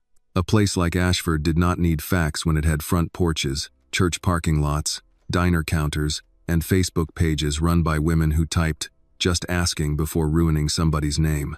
Annie learned it before breakfast. Mrs. Alvarez knocked while Noah was still at the table with cereal gone soft in the bowl.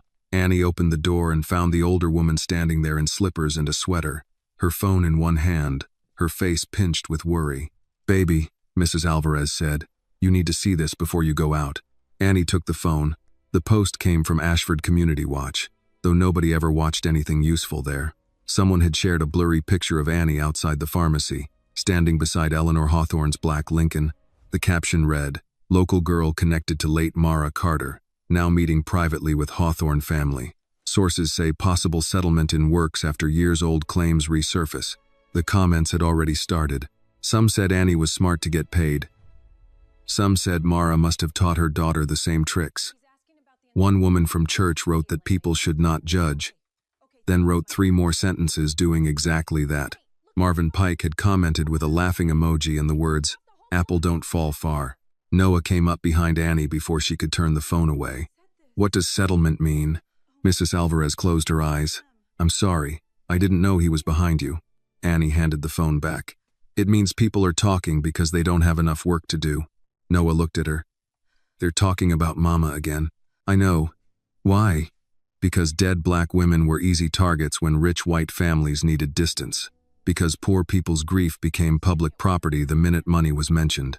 Because folks who had never brought Mara a casserole when she was sick now had entire theories about her life." Annie said none of that. "Because they don't know the truth," she said. Noah's face tightened. "Then tell them." "I will." "When?" The question was simple. That made it worse. Annie crouched in front of him and fixed the collar of his shirt, though it did not need fixing. "Not by yelling into the street. We have to be smart." He nodded, but he did not look satisfied. At 9 years old, smart and silent still sounded too much alike. Annie walked him to the bus stop because she did not trust the morning. The other parents stood in small clusters, coffee cups in hand, pretending not to stare. A woman Annie knew from the grocery store gave her a smile that folded at the edges. Not friendly. Curious. Noah kept close to Annie's side. When the bus came, he climbed the steps, then turned back. "You'll be here after school?" "If I'm not, Mrs. Alvarez will be. But I'll try. You always say try when you mean maybe. And you always hear too much." He gave her a small wave and disappeared down the aisle. Annie waited until the bus pulled away, then stood on the curb longer than she needed to. Across the street, 2 women lowered their voices too late. At Cole's Diner, the bell over the door sounded louder than usual. Annie stepped inside and felt conversation bend around her. The breakfast crowd was mostly older men, retirees, a few construction workers, 2 nurses from street, Agnes and Derek at the register pretending to sort receipts. Marvin Pike was back on his stool. Of course he was. Annie hung up her coat and tied on her apron. Her hands moved from habit. Knot at the waist. Order pad in pocket. Pen behind the ear.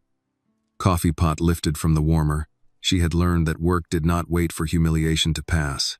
At booth 2, Mrs. Hennessy would not meet her eyes. "Morning," Annie said. "Coffee?" "Yes, please, honey." Honey. Yesterday it had sounded normal. Today it sounded like pity wearing perfume. At the counter, Marvin turned his mug in a slow circle. "Busy girl, Annie. Diner one day, Hawthorne car the next. Moving up." Annie poured coffee for a trucker and kept her voice steady. "You want a refill, Mr. Pike? I want to know if I should start being nicer to you now or wait till the check clears." A few men chuckled. One stopped when Annie looked at him. Derek came out from near the kitchen. "All right, let's keep it friendly." Annie set the pot back on the burner. "Friendly would have been useful yesterday." Marvin leaned back. "Now don't get touchy. Folks are just wondering. Your mama had that old Blackwater story hanging around her for years, and now a Hawthorne shows up with money? Looks like something finally paid off." The diner quieted. Annie felt her mother's badge in her backpack under the counter. She felt the notebook. The torn page. Caleb Monroe's name. Eleanor's threat. Noah asking what settlement meant. She wanted to pick up the coffee pot and throw it through the front window. Instead, she said, "My mother is not your entertainment." Marvin's grin thinned. "Then maybe don't put her business in the street." "I didn't. Somebody did." Derek stepped closer, voice low. "Annie, take 5. "No. Annie." She turned to him. "He can insult my dead mother in front of paying customers, and I'm the one who needs to take 5? Derek's face flushed. "I'm trying to keep things from getting out of hand. They got out of hand when you decided silence was management." One of the nurses from Street Agnes looked down at her plate. The trucker at booth 4 muttered, "Girl's got a point," but not loud enough to cost him anything. Marvin lifted both hands. "All I'm saying is, where there's smoke, there was poison," Annie said. The words came out before she could stop them. The room changed. Marvin blinked. "What?" Annie knew she had said too much. Not enough to prove anything, just enough to feed the town another piece to chew on. Derek saw it too. Kitchen. Now. This time Annie went, because staying would not help. In the narrow hallway by the walk-in cooler, Derek turned on her. "What are you doing?" "My job, until you decided my grief was bad for business. You cannot bring this Hawthorne mess in here." "I didn't bring it. Your customers did. You need this job." Annie laughed, but it hurt. "You think I forgot? I think you're making choices like someone who has backup." That stopped her. Derek lowered his voice. "Do you? Do I what? Have backup? Because if Hawthorne money is coming, say so. I can't have reporters or lawyers or God knows who showing up here. So this is about the diner." "Yes, Annie, this is my diner." "No, Mr. Cole, it's your counter, your grill, your cash register. But it's my mother's name they're scraping off their shoes." He looked tired then, not cruel, which somehow made him smaller. "I'm sorry about Mara." "I am. But sorry doesn't keep a place open. Funny, that's what everyone keeps teaching me. Sorry doesn't pay. Truth doesn't pay. Decency doesn't pay. But silence sure seems to." Derek did not answer. Her phone buzzed in her apron pocket. The school's number lit the screen. Annie's stomach dropped. She answered before the second ring. "This is Annie." A woman's voice, careful and professional. "Miss Carter, this is Mrs. Bell from Ashford Elementary. Noah is all right, but there's been an incident." "What kind of incident?" "He got into a fight on the playground." Annie closed her eyes. "Is he breathing okay?" "Yes, he used his inhaler. The nurse checked him. He's upset, but stable." "I'm coming." Derek's mouth tightened. Annie looked at him. "Don't. I didn't say anything." "You were about to." He looked away first. At the school, Noah sat outside the principal's office with a cold pack against his cheek and his backpack between his feet. His eyes were red, but he was not crying. A boy across from him, bigger by at least a head, had a split lip and the protected look of a child whose parents would be believed first. Noah saw Annie and tried to stand. She crossed the hall fast. "Sit. Breathe. I'm fine." "Don't start." Mrs. Bell, the assistant principal, came out with a folder. She was a white woman in her 40s with a voice trained to sound calm during unfair things. "Miss Carter, thank you for coming." "What happened?" Mrs. Bell glanced toward the other boy. "There was a disagreement." Noah muttered. "He called Mama a liar." Mrs. Bell said. Noah reacted physically. The other boy looked at the floor. Annie turned to Noah. "Did you hit him first?" Noah's jaw worked. "He said Mama lied so you could get money from rich people. He said maybe she died before she could spend it." Annie felt the hall tilt, but she kept her voice even. "Did you hit him first?" Noah looked at her, ashamed and furious. "Yes." "Okay." Mrs. Bell seemed relieved by the admission. "We understand emotions are high at home, but Noah needs a stable environment and appropriate coping." Annie looked at her. "Finish that sentence carefully." Mrs. Bell paused. Annie stood. suddenly aware of every adult in the office pretending not to listen. My brother heard grown people call his dead mother a liar. He is 9. He was wrong to hit. I'll handle that. But don't sit behind that desk and make his pain sound like a behavior plan. Mrs. Bell's face colored. That is not what I meant. It's what you said. Noah stared at Annie like she had just done something dangerous and wonderful. A man in a work jacket came in then, the other boy's father. He looked at Annie, then at Noah, then at Mrs. Bell. My son says this kid jumped him. Annie turned. Your son called our mother a liar. The man shrugged. Kids repeat things. Yes, Annie said. They do. The words hung there long enough for him to understand them. Mrs. Bell cleared her throat. We're not assigning suspension today. I think a restorative conversation. No, Annie said. Excuse me? No restorative conversation where my brother has to sit across from a boy who learned cruelty at home and pretend both sides are equal. Noah will apologize for hitting. That's his part. Your part is making sure children don't use dead parents as playground weapons. Mrs. Bell had no quick answer. Noah whispered, I'm sorry. Annie looked down at him. I know. You're still apologizing to him before we leave. His face fell. You don't hit because people lie, she said. You stand longer than the lie. I was standing. I know. They kept laughing. The sentence broke her more than if he had cried. She took him home after the apology. He was quiet in the car, staring out the window with the cold pack in his lap. Are you mad? He asked. Yes. At me? A little. He nodded. Mostly at everybody else. He looked over. That's a lot of people. I've got room. That got the smallest smile out of him. When they reached Maple Row, Richard's car was parked at the curb. Annie almost drove past it. Richard stepped out before she could decide, holding a folder in one hand. His face changed when he saw Noah's cheek. What happened? Noah looked at him. People talk. Richard's eyes moved to Annie. She got out of the car. You said your sister knew. Now the whole town knows something. Not the truth. Just enough to make my brother bleed for it. Richard took that without defending himself. I'm sorry, Noah said. Do rich people only know those 2 words? Annie almost told him to be polite. She did not. Richard looked at Noah. Sometimes we learn them late. Noah considered that, then went upstairs with the apartment key. Annie waited until he was out of earshot. Why are you here? Richard lifted the folder. We found a current lead on Caleb Monroe. The cold around Annie seemed to sharpen. Where? Outside Youngstown. A rental under a different name. But the Social Security records match. He's alive. Annie looked up at the apartment window where Noah's small shape moved behind the curtain. Then she looked back at Richard. The town had laughed. The school had called. Derek had warned her. Eleanor had threatened her. And Caleb Monroe was alive. When do we go? Annie asked. Richard hesitated.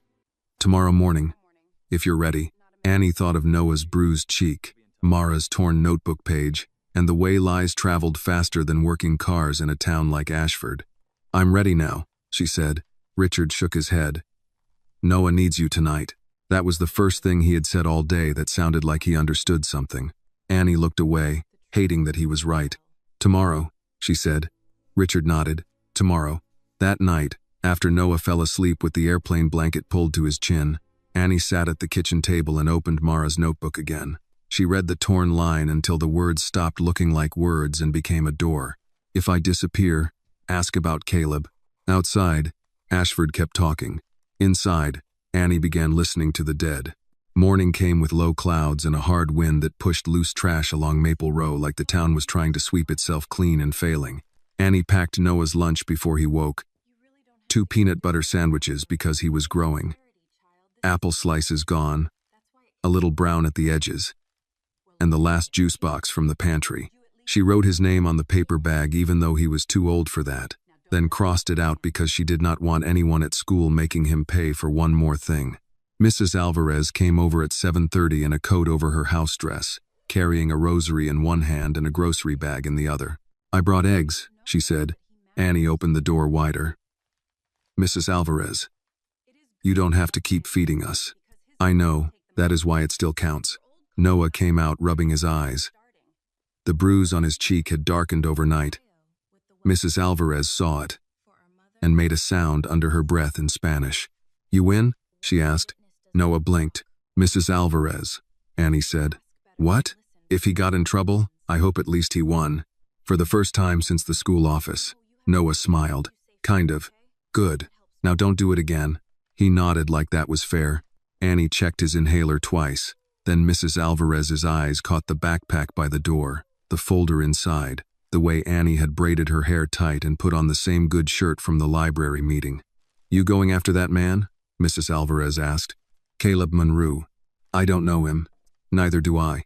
"That is not comforting." "No, ma'am." Mrs. Alvarez studied her. "You taking the rich one?" "Richard's driving." "Good. Let his car take the miles. Yours sounds like it prays before turning over." Noah looked up from tying his shoes. "Where are you going?" Annie had been ready for the question and still did not like it. "Ohio." "Today?" "Yes." "With Mr. Hawthorne?" "Yes." Noah's smile disappeared. "For Mama?"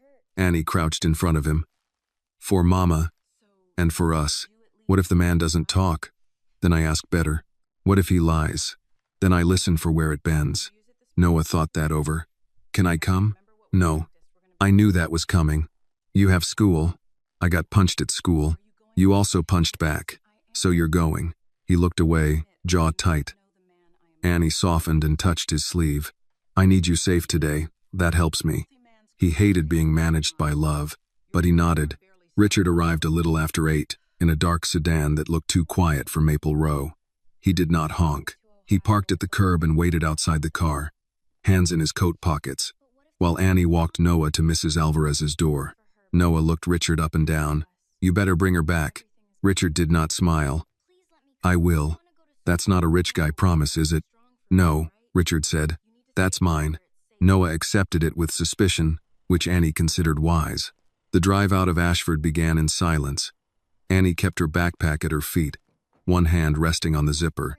Inside were Mara's notebook, the badge, Thomas Hawthorne's letter, the photograph from Blackwater Road, and copies of the witness statement. She had packed them like a person leaving with proof of identity after a fire. Richard took the highway west, past closed mills, storage lots, churches with letterboards, and farms sleeping under winter stubble. The radio stayed off. After 20 miles, the silence stopped feeling respectful and started feeling like another room someone had locked. Annie broke it. "Tell me what you found." Richard kept his eyes on the road. Caleb Monroe worked for Dunley Transport, the contractor hauling the chemical load that night. He was listed as an assistant driver, though my father's notes suggest he may have been the one who saw the second manifest before it disappeared. Assistant driver means what? Sometimes loading checks, sometimes paperwork, sometimes riding along because the primary driver had exceeded hours. Was he supposed to be on that truck? No, that's one of the problems. His name appears on an early internal memo, then vanishes from the final file. People don't vanish from paper by accident. No. Who made him vanish? I don't know yet. Annie looked at him. That answer gets old. It does. He handed her a printed sheet from the console. The address is a rooming house outside Youngstown, but he's using the name Carl Mason. Utility records match. So do partial employment records from a warehouse. Why change his name? Fear. Debt. Avoiding legal pressure. Maybe all three. Or Eleanor. Richard did not answer fast enough. Annie turned to the window. The trees along the highway blurred gray and black. For a while she watched them and tried to imagine Mara on Blackwater Road. Cold rain in her face. A 7-year-old Richard coughing into her blue scarf. Annie had spent her life thinking her mother's sadness came from ordinary disappointment. Work that did not pay enough. Men who did not stay. A body worn down too early. Now the sadness had a map, a road, a company logo, signatures, near the state line. Richard stopped at a gas station with a diner attached. Annie bought coffee, even though Richard offered. She paid with crumpled bills and made him watch her do it. You don't have to prove independence every time, he said when they got back in the car. She snapped the lid onto the cup. And you don't have to make every bill disappear before I decide whether I trust you. That's not what I meant. I know what you meant. I'm telling you how it lands. He accepted that. Again, after another hour, Richard said, I was angry at my father for years. Annie did not look over. For what? For being half gone, even when he was in the room. He would sit at dinner and stare at his hands. I thought he was thinking about business. Later, I thought he was thinking about guilt. I resented both. You were a kid. I'm not asking you to feel sorry for me. Good. He gave a small nod, almost a smile, but it faded. When I found the letter, I was angry again. Not because he owed your mother. Because he had known and still let years pass. Then I met you, and I realized anger can be comfortable when it stays pointed at the dead. It gets harder when the living are still paying.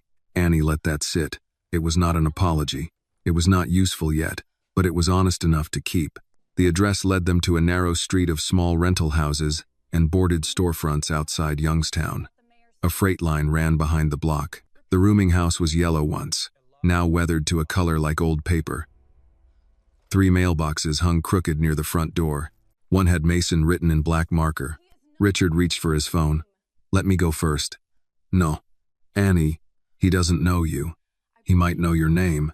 That could make him shut the door before we get one word. And he knows you? He knows my mother's name. That's better. Richard looked like he wanted to argue. He did not. They walked up together, but Annie took the lead. A thin woman in a sweatshirt opened the front door before they knocked. She had a cigarette in one hand and a baby on her hip. You looking for Carl? Caleb Monroe, Annie said. The woman's eyes narrowed. Don't know him. Then Carl. He owe you? No. He owe him? She nodded toward Richard. No, Annie said. He owes the dead. The woman stared at her for a second, then stepped back. Top floor. Back room. Don't bang too hard. He's sick. The stairs smelled like damp carpet and fried onions. Annie climbed slowly, aware of Richard behind her and the folder under her arm. At the top, the hallway was narrow. A television murmured behind one door. Someone coughed behind another. Back room. Annie knocked. No answer. She knocked again. Mr. Monroe? Something moved inside. A chair leg scraped. Go away. The voice was thin and rough. Annie leaned closer to the door. My name is Annie Carter. Mara Carter was my mother. Silence. Then the lock turned, but the chain stayed on. The door opened 2 inches. One eye looked out, pale and wet with age. Say that again. Mara Carter was my mother. The eye shifted to Richard, and fear came so fast it was almost visible. No, the man said. No Hawthorns. He started to close the door. Annie put her hand against it. He's not why I'm here. Then why bring him? Because his family helped bury what happened to mine, and he owns a car that can make it to Ohio. The old man stared. Something like surprise moved through him. Richard said quietly, Mr. Monroe, I'm Thomas Hawthorne's son. I'm not here to threaten you. Caleb laughed, a dry, broken sound. They never start with threatening, Annie said. I read my mother's notebook. The laugh stopped. She wrote your name on a page someone tore out. If I disappear, ask about Caleb. Behind the chain, the man closed his eyes. Annie softened her voice, but not the truth. She died 3 months ago with people in our town still calling her a liar. If you know she wasn't, your silence is still hurting her. The chain shook. For a moment, Annie thought he would shut the door anyway. Then he whispered. She had blood on her sleeve. Annie went still. That night, Caleb said. Not hers. Harlan Briggs. She kept pressing on his arm and yelling at me to get him uphill. I froze. She didn't. The chain slid free. Caleb Monroe opened the door. He was thinner than Annie expected, with gray stubble, sunken cheeks, and an oxygen tube looped behind his ears. The room behind him was small. 1 bed, 1 chair, pill bottles on a crate, a hot plate, old newspapers stacked under the window, a life reduced to what could be carried or hidden. He looked at Annie like he was seeing 2 people at once. You got her eyes, he said. Annie had heard that before, but this time it did not comfort her. Then look at them and tell me the truth.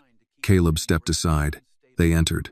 Richard stayed near the door until Caleb pointed at him with a shaking finger.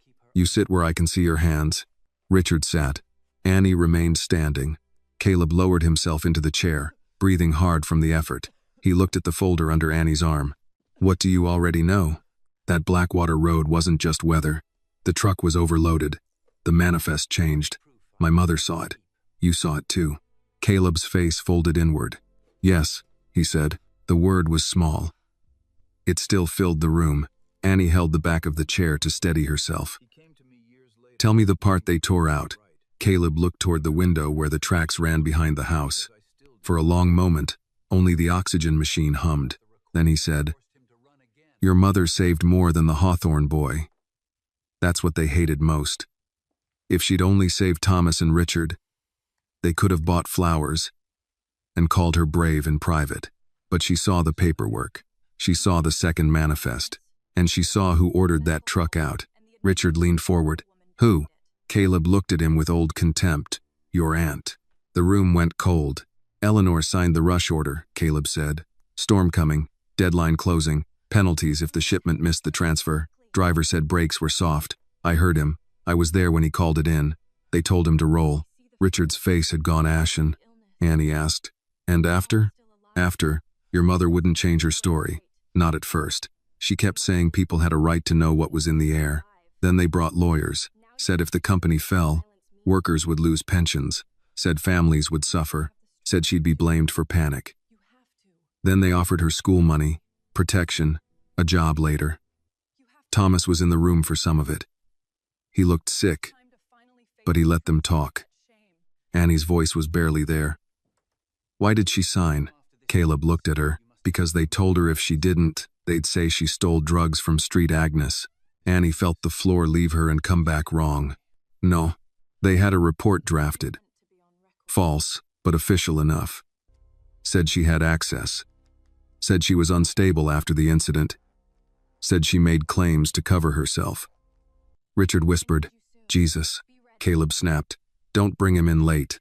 Annie's hand went to Mara's badge inside her backpack. My mother signed to keep from being called a criminal. She signed to keep you fed, Caleb said. She was pregnant, or close to knowing. I don't know which. But she told me she couldn't fight men who could make a child hungry before it was born. Annie turned away because if she looked at either man, she might break something. Caleb coughed hard into a handkerchief. When it passed, he reached under the mattress and pulled out a small metal box. I kept what I could, he said. Coward's collection. Inside were 2 cassette tapes, a folded copy of a manifest, and a Polaroid of the overturned truck. Caleb picked up one tape. Thomas came to me years later, wanted me to sign a statement, said he was putting things right. I didn't trust him, so I recorded him. Then Eleanor's people found out. I ran again. He handed the tape to Annie, not Richard. Why keep it all this time? She asked. Caleb's eyes filled, but the tears did not fall. Because your mother stood in poison while I stood in fear. Keeping proof was the smallest brave thing I could manage, and I still managed it too late. Annie looked at the tape in her hand. It felt heavier than any envelope. What's on it? Caleb looked at Richard, then back at Annie. Thomas Hawthorne saying the promise out loud. Your mother's name, your name, if she ever had a daughter, the school fund, the medical help, the admission that Eleanor buried it. Richard closed his eyes. Annie did not. She had spent too much of her life with other people asking her to look away. Will you say this publicly? She asked. Caleb flinched. There it was, the old fear, still alive. Annie could have been angry. She was, but beneath it she saw the oxygen tube, the shaking hands, the room that looked like punishment stretched over years. My mother is dead, she said. You're alive. That means you can still choose what your silence means. Caleb stared at the metal box. I don't know if I have the strength. Annie leaned down until he had to meet her eyes. Then borrow hers. The old man covered his face with one hand. Richard stood slowly. Mr. Monroe, if Eleanor comes after you, she comes through me first. Caleb lowered his hand. That's supposed to comfort me? No, Richard said. It's supposed to be on record. For the first time, Caleb looked at him with something other than fear. Annie put the tape and manifest copy into her backpack. We'll need you soon. Caleb nodded, though it looked like the nod cost him. At the door, he called her name. Annie turned. Your mother, he said, voice breaking. She wasn't quiet because she was weak. She was quiet because they put a knife to every future she loved. Annie held his gaze. Then we take the knife back, she said. Outside, The wind had picked up along the tracks. Richard did not speak until they reached the car. Annie was glad for that. Some truths needed a walk before language. When they pulled away from the rooming house, Annie looked back once. Caleb stood at the upstairs window, small behind the glass, one hand lifted but not quite waving. The road home stretched gray ahead of them. In her backpack, Mara's notebook, Thomas's letter, and Caleb's tape lay together for the first time. The dead had finally found a witness who could still breathe. They had driven nearly 20 miles before Richard said anything. "I knew Eleanor was involved," he said, both hands on the wheel. "I knew she hid the letter. I knew she pressured the attorneys. But signing the rush order after a brake complaint..." He stopped there. Annie watched the gray highway unspool ahead of them. She had the tape in her backpack, but she kept one hand on the zipper like it might vanish if she trusted the world too much. "You sound surprised." "I am. That must be nice." Richard glanced at her. "To still have room for surprise," she said. "Some of us ran out early." He took the words without arguing. The car moved past bare fields, old barns, gas stations with flags snapping hard in the wind. Annie looked at every passing truck and wondered how many lives had been decided by someone at a desk saying the weather could wait, the brakes could wait, the workers could wait, the woman on the road could wait. Mara had waited. That was the part Annie could not get around. Her mother had waited for Thomas Hawthorne to become brave, waited for a promise, waited for someone with power to decide that truth mattered more than comfort. Then she had waited so long that waiting became work, became poverty, became a bad file, became a tired heart. Richard pulled into a rest stop halfway back to Ashford. "We should copy the tape before we go farther." Annie looked at him. "Here, my car has a digital recorder in the trunk. My father kept old equipment. I brought it in case Caleb had something like this." "You planned for proof." "I hoped for it." "That's different." "Yes." He parked away from the other cars. The sky had dropped lower, and the air smelled like wet leaves and diesel. Annie stood beside him while he opened the trunk and took out a small recorder, cables, and a battery pack from a padded case. It looked absurdly neat, like even emergency had been organized by money. "Who else knows we have this?" Annie asked. "No one. Keep it that way. I intend to. That's what your father probably said." Richard paused with the cable in his hand. Annie did not apologize. He set the recorder on the trunk liner and inserted Caleb's tape into a small player. "You should hear it before anyone else does." "I heard enough in that room." "No," he said quietly. "You heard what Caleb said was on it. That is not the same as knowing." She hated that he was right. They sat in the car with the engine off while Richard pressed play. At first, there was static, then the sound of a man breathing too close to the microphone. Caleb's younger voice came through, nervous and low. "State your name," then Thomas Hawthorne, older but not yet frail. "Thomas Everett Hawthorne. Date? The 14th of March, 2016. Annie felt the year settle in her. She had been 10 then. Noah had been a toddler. Mara had already been working nights at Cole's Diner and mornings cleaning offices. By 2016, the promise had already been late enough to rot. Caleb's voice shook. "Tell me why you came." Thomas answered slowly, like every word cost him but not as much as silence had. "I came because Mara Carter saved my son, saved me, and saved men my company endangered. I came because my family buried her name under a statement we coerced her to sign. I came because the fund I established for her future and for any child of hers was diverted, delayed, and hidden by people who believed she would stay too poor to fight and too proud to beg." Annie looked straight ahead through the windshield. A family in a minivan pulled into the next row. A little girl jumped out holding a stuffed rabbit by one ear. Ordinary life again, passing within feet of a dead man telling the truth. The tape continued. Eleanor argued that compensation would imply liability. She argued that public recognition would invite investigation. She argued that Mara was unstable, ambitious, and potentially dangerous to the company. I signed off on delays. I told myself I was preserving jobs. In truth, I was preserving my name. Caleb's voice cut in. "Did Mara lie in her statement?" "No." "Did she see the second manifest?" "Yes." "Did she warn you the tanker was overloaded?" "Yes."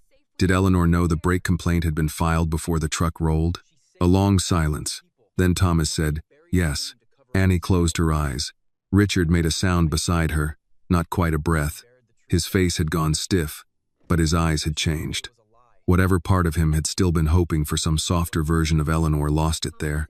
Caleb asked, "What did you promise Mara Carter?" Thomas answered without hesitation. "Tuition, nursing training, employment protection, medical coverage if exposure caused harm. A trust for any child she had or would have, because she refused personal money and said if we were truly sorry, we should make sure no child of hers ever had to choose between school and survival." Annie's hand went to her mouth.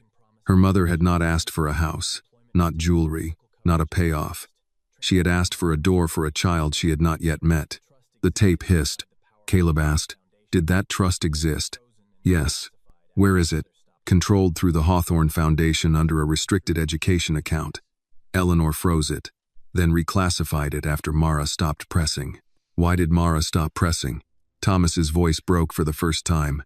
"Because we made pressing dangerous." The tape clicked. Then Caleb said, "Dangerous how?"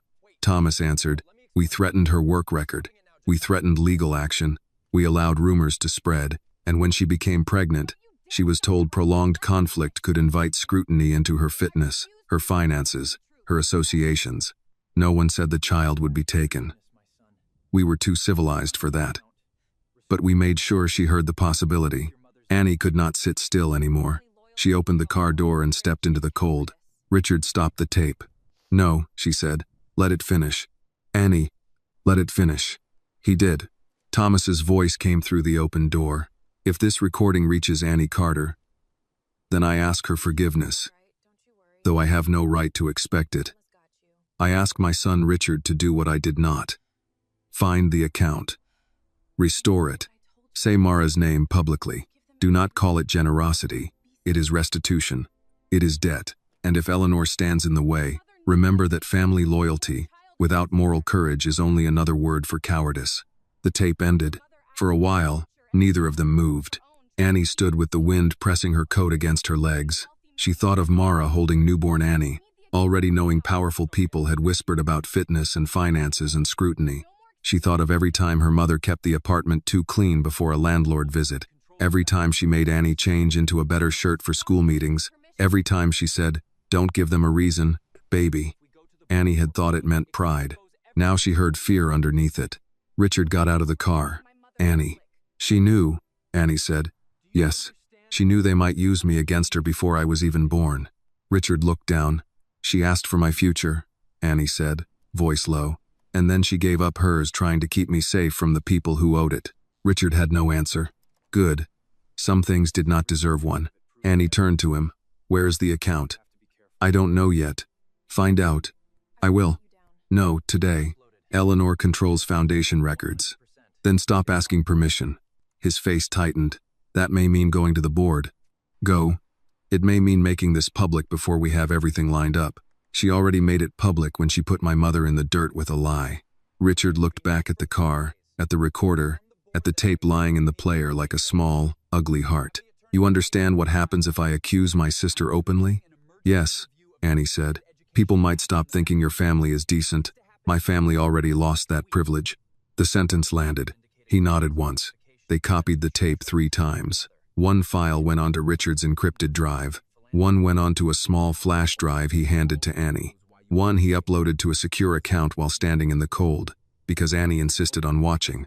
Then she put the original tape back in her backpack beside Mara's notebook. On the drive back, Richard made calls. His voice changed when he spoke to attorneys and board members. It grew harder, cleaner, not louder, but stripped of apology. "This is Richard Hawthorne. I need an emergency review of the restricted education accounts under the foundation between 2005 and 2016. A pause. "No, not next week. Today." Another pause. "Because my father's private records indicate misclassification of a beneficiary trust tied to Mara Carter." Annie watched his face as the person on the other end spoke. Then Richard said, "If Eleanor wants to know why I'm asking, tell her I already know why she doesn't want me to." He ended the call. Annie said, "That sounded expensive." "It was free. Nothing in your world is free." He looked over. "No. It gets billed later." For the first time all day, Annie almost smiled. The moment did not last. Her phone buzzed. Derek Cole. She let it ring until it stopped.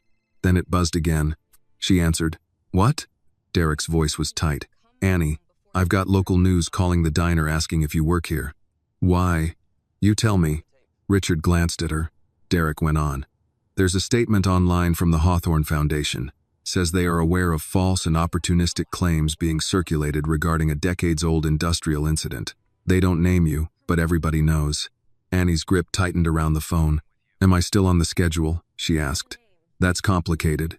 No, it's not. Annie, I can't have this circus in my dining room. Your dining room was fine when my mother was the joke. That's not fair. Late justice still matters, Mr. Cole. But don't mistake my patience for fairness. She hung up. Richard's phone started ringing almost immediately. He looked at the screen. Eleanor. Annie stared at the road ahead. Answer it. He put it on speaker. Eleanor's voice came through, smooth but edged. Richard, whatever you think you have, I suggest you come home before you embarrass yourself. Richard said, I have the tape. Silence. For the first time since Annie had known her name, Eleanor Hawthorne had no immediate reply. Then, softly, Eleanor said, You have no idea what you're opening. Annie leaned toward the phone. No, she said, but my mother did. Another silence. Eleanor asked, Is that girl with you? Annie answered before Richard could. That girl has a name. Eleanor hung up. Richard took the phone off speaker. His hand was steady, but his face was not. Annie looked out at the highway signs for Ashford. She's scared, Annie said. Yes. Good. Richard did not correct her. When they reached Maple Row, the first news van was already parked across the street. Not a big network van. Just a local station with peeling decals. But it was enough. Mrs. Alvarez stood on the stairs with her arms folded like a small general guarding a bridge. Noah was behind her, peering through the railing. Annie got out slowly. A young reporter stepped forward. Miss Carter, do you have a comment on the Hawthorne Foundation statement? Richard moved as if to block her. Annie touched his arm once, not gently, not gratefully. Just enough to stop him. She looked at the camera, then at the apartment window, then at the backpack holding the voices of the dead. Not yet, she said. But when I do, I'll use my mother's name. Then she walked past them, up the stairs, and into the building where Noah was waiting. Behind her, the town kept watching. This time, Annie intended to make sure they heard. By sundown, Annie understood what Eleanor had meant by opening something. It began with the news van across the street, then another car behind it, then two strangers standing near the mailboxes pretending to read their phones while watching every person who entered Maple Row. Mrs. Alvarez chased one of them off with a broom in language sharp enough that Noah asked for a translation. Annie told him he was too young. Mrs. Alvarez said nobody was too young to learn how to defend a doorstep. Inside the apartment, Noah sat at the kitchen table with his homework open and his eyes on the window. Annie had made grilled cheese with the last slices of bread and a can of tomato soup Mrs. Alvarez had brought over, but Noah only picked at his plate. Are they here because of Mama? He asked. Annie stood at the stove, stirring soup that did not need stirring. They're here because people with cameras like trouble better than truth. But it is about Mama. Yes. He looked down. Do they think she lied? Some do. Are you going to tell them she didn't? I am. When? Annie turned off the burner and leaned both hands on the counter. She wanted to say soon. She wanted to say when Richard had the account records, when Caleb was safe, when the tape had been copied enough times that no one could make it disappear, when Eleanor had run out of polished words, but Noah had heard too many maybes in his life. When I can do it in a way they can't twist before the sentence is finished, she said. Noah nodded, though his face said that was still too long. At 7:30, Derek Cole called. Annie almost let it go, but if she ignored every problem, the problems would simply leave messages. What? Derek exhaled into the phone. There was diner noise behind him, plates and low voices. Annie, I'm going to need you not to come in tomorrow. She looked at Noah and stepped into the hallway, closing the door halfway behind her. You're firing me? I didn't say that. You said don't come in. Until things settle. Things don't settle for people like me, Mr. Cole. They just stack. Look, I'm sorry. I've got reporters calling. Customers asking questions. Someone posted a review saying we employ a girl trying to shake down the Hawthorns. I can't have the business dragged into this. The business was fine when Marvin dragged my mother. That's different. Say why. He went quiet. Annie waited. She wanted him to say it. Just once. She wanted one of them to stop hiding behind soft words. Derek finally said, "You know I don't mean it like that. That's what people say when they mean it exactly like that but want to keep liking themselves. Annie, I have bills too. So did my mother. I'll call you when it calms down." "No," Annie said. "You won't." She ended the call and stood in the hallway with the phone in her hand. The overhead light flickered. From 2B, a television laugh track spilled through the door. Life went on around ruin with no manners at all. When she stepped back inside, Noah looked up. "You lost the diner?" Annie put the phone on the counter. "For now." "That means yes." "It means for now." He pushed his plate away. "Because I got in trouble?" "No." "Because of Mr. Hawthorne?" "Noah." "Because of Mama?" Annie crossed the room and crouched beside him. "Because people are scared of the truth when it might cost them something. That is not your fault. It is not Mama's fault. And it is not mine." He tried to believe her. She could see him trying. A knock came at the door before he could answer. Annie stood. Mrs. Alvarez would have called out. Mrs. Laverne would have knocked once and opened if nobody moved fast enough. This knock was official. 3 measured. Annie looked through the peephole. 2 people stood outside. A woman in a navy coat with a county badge clipped to her pocket, and a man beside her holding a folder. Annie's stomach dropped so fast she reached for the doorframe. "Miss Carter?" the woman called. "My name is Denise Hall. I'm with County Child and Family Services. We need to speak with you regarding Noah Carter." Noah heard his name. His chair scraped the floor. Annie opened the door only as far as the chain allowed. "It's late. I understand. We received a concern regarding guardianship, medical neglect, and unstable housing." Medical neglect. The words were clean. That made them crueler. Annie's voice stayed level because panic would only help whoever had sent them. "My brother saw a doctor yesterday. His prescription is filled. His school has his emergency plan. Whoever called you is lying." The man beside Denise glanced past Annie into the apartment. Noah stood near the table, pale, one hand near his inhaler. Denise's face softened slightly. "We're not here to take anyone tonight. We need to verify his safety." "Tonight," Annie repeated. The woman heard it. "Miss Carter, may we come in?" Annie wanted to say no. Every instinct said no. But she also knew refusal became a note in a file. Uncooperative, defensive, unstable. She took off the chain. "Wipe your feet," she said. The man blinked. Denise did wipe hers. They stepped inside and looked around in the way officials did, trying not to look like they were counting poverty. The heater knocked. The couch blanket was folded. The dishes were washed. Noah's school papers were stacked near the lamp. Annie had cleaned after dinner because Mara's voice lived in her head. "Don't give them a reason, baby." Denise spoke gently. "Noah, how are you feeling?" Noah looked at Annie first. "You can answer," Annie said. "I'm okay." "Do you have your medicine?" He picked up the inhaler from the table. "Yes, ma'am." The man wrote something down. Annie's eyes went to his pen. "Who called?" "We can't disclose that." "Was it Eleanor Hawthorne?" Denise paused too long. The man said, "We cannot disclose reporting parties." Annie laughed once, but it came out thin. "Right." Denise looked at her with more understanding than the rules allowed. "We need documents showing your current guardianship status. Our mother died 3 months ago. I filed at the courthouse. I have copies. May I see them?" Annie went to the drawer where she kept the important papers: birth certificates, Mara's death certificate, temporary guardianship forms, Medicaid letters, school notices. Her hands were steady until she touched Mara's death certificate. Then they weren't. She laid the papers on the table. Denise reviewed them. The man watched Noah, who watched him back with a dignity that made Annie want to cry. "These appear in order for temporary care," Denise said. "Temporary," Annie said, "because courts take time and death didn't ask if I was ready." Denise did not correct her. The man cleared his throat. "There are also concerns about housing instability. Any pending eviction?" Annie felt heat crawl up her neck. Noah looked down. "Yes," she said. "There is a notice. I am behind. I was working 2 jobs until about 10 minutes ago, and I have arrangements in progress." "What arrangements?" Annie thought of Richard, his money, his apology, the thing she did not want to use as a shield and now maybe had to. Before she could answer, another knock hit the door. This one was heavier. Annie closed her eyes. Mrs. Laverne's voice came through the door. "Annie, Open up before I decide this hallway needs more witnesses. Annie opened it. Mrs. Laverne entered with a folder under one arm and the look of a woman who had not come to ask permission from anyone under 70. Richard stood behind her, rein on his coat, phone in hand. Annie stared at him. I called him, Mrs. Laverne said.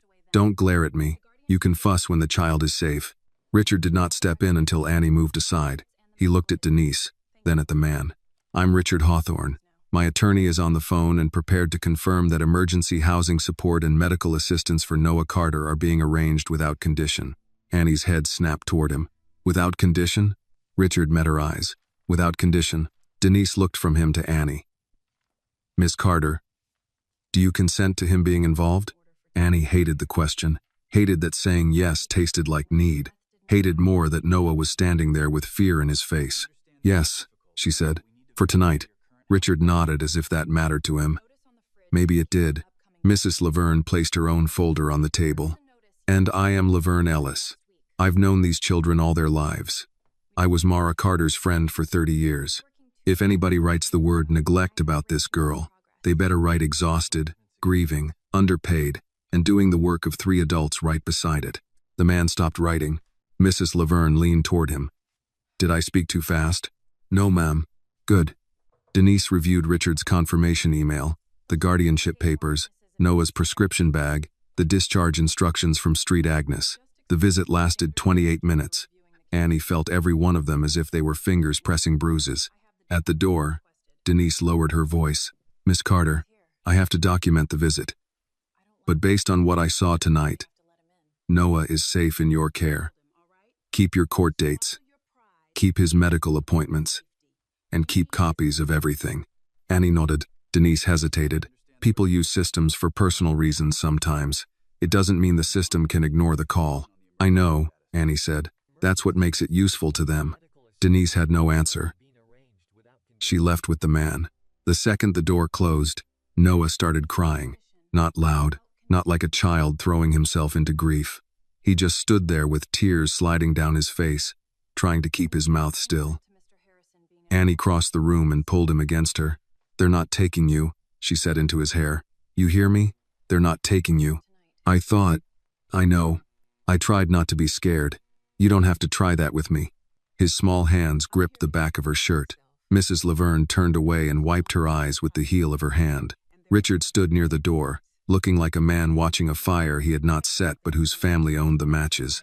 When Noah calmed, Mrs. Laverne took him into the bedroom and told him she needed help judging whether her cornbread was better warm or cold. He went because he knew adults needed excuses too. Annie faced Richard. Was it Eleanor? I can't prove it yet. That wasn't my question. Yes, he said. I believe it was. She used him. His face hardened. Yes. My brother. Yes. The room seemed to narrow around that word. Annie walked to the kitchen table and picked up Mara's badge. She turned it over, thumb moving over the scratched words. Someday, nurse. I almost signed whatever she put in front of me, Annie said. At the pharmacy. For half a second, when she talked about Noah, I almost understood why Mama signed. Richard said nothing. That's how they did it, isn't it? Not one big threat. Just enough pressure in the right place until survival looked like consent. Yes, Richard said. Annie looked up. Then I'm done surviving quietly. Richard's phone buzzed. He glanced down, then showed her the screen. An email from a Hawthorne Foundation board member. Subject line, restricted education account, Mara Carter. Richard opened it. His expression changed. What? Annie asked. He read silently, then handed her the phone. The message was short.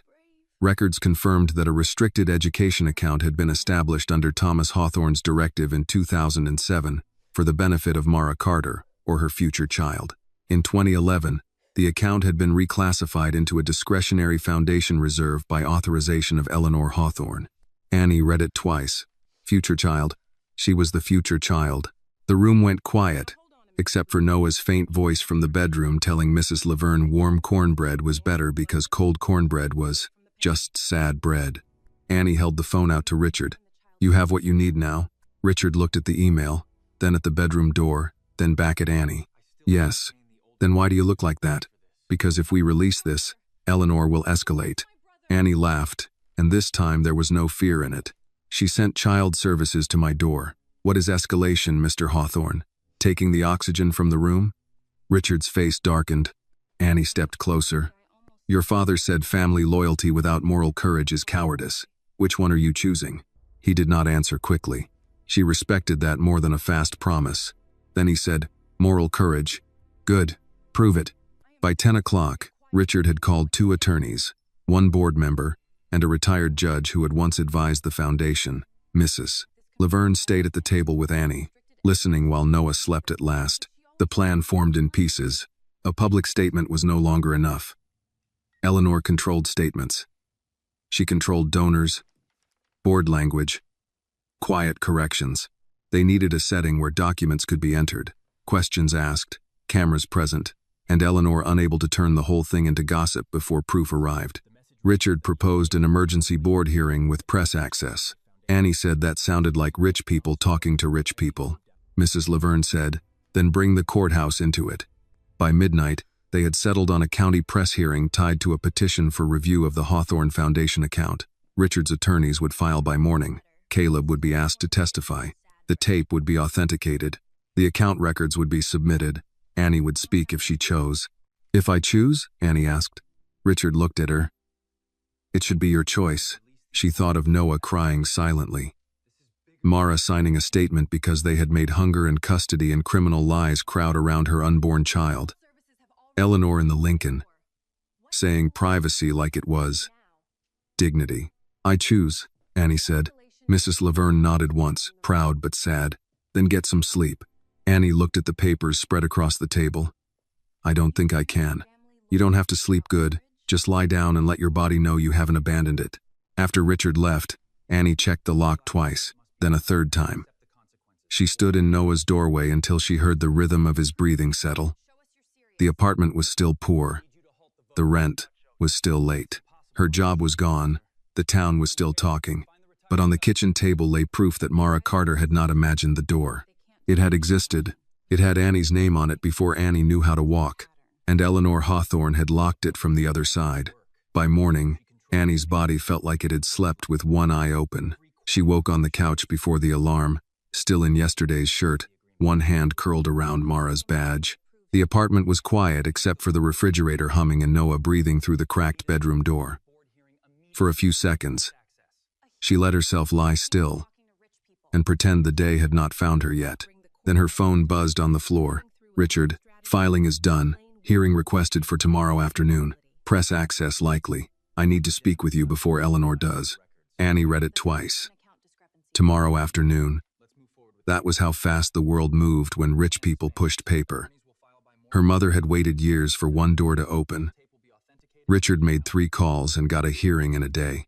Annie did not know whether to feel grateful or furious, so she chose neither and sat up. Noah came out rubbing his eyes, hair flattened on one side. Are they coming back? Child services? He nodded. Not today. You promise? Annie hated how many promises poverty made dangerous. I promise they don't have a reason to. That's not the same. No, she said. It's the honest version. He accepted that with a tired nod and climbed into the chair.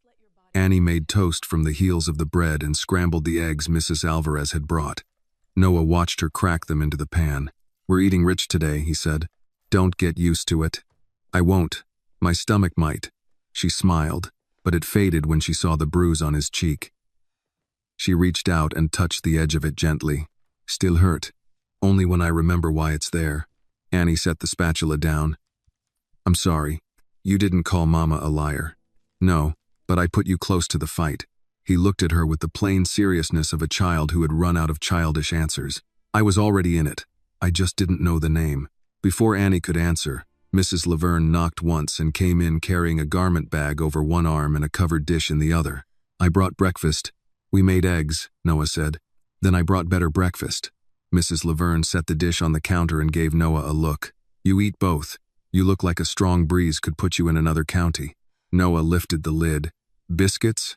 And sausage gravy. Don't tell my doctor. I won't if you don't tell Annie I ate too. I hear everything, Annie said. Mrs. Laverne turned to her. Good. Then hear this. You're not going to that hearing looking like you spent the night wrestling thunder. Annie glanced at the garment bag. What is that? Your mother's navy dress. The room changed. Annie stared at the bag. You had that? She left it with me after your high school graduation.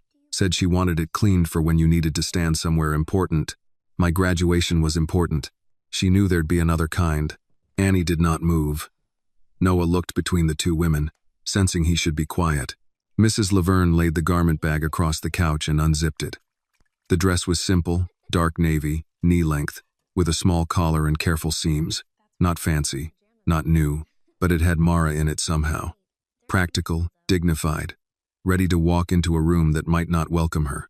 Annie touched the sleeve. I can't wear this. Yes, you can. It was hers. That's why. Annie shook her head. If I wear it, everybody will look at me like I'm trying to make some kind of show. Mrs. Laverne's eyes narrowed.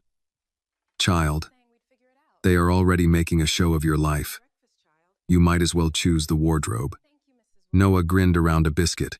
Annie gave him a look. He lowered the biscuit but kept smiling.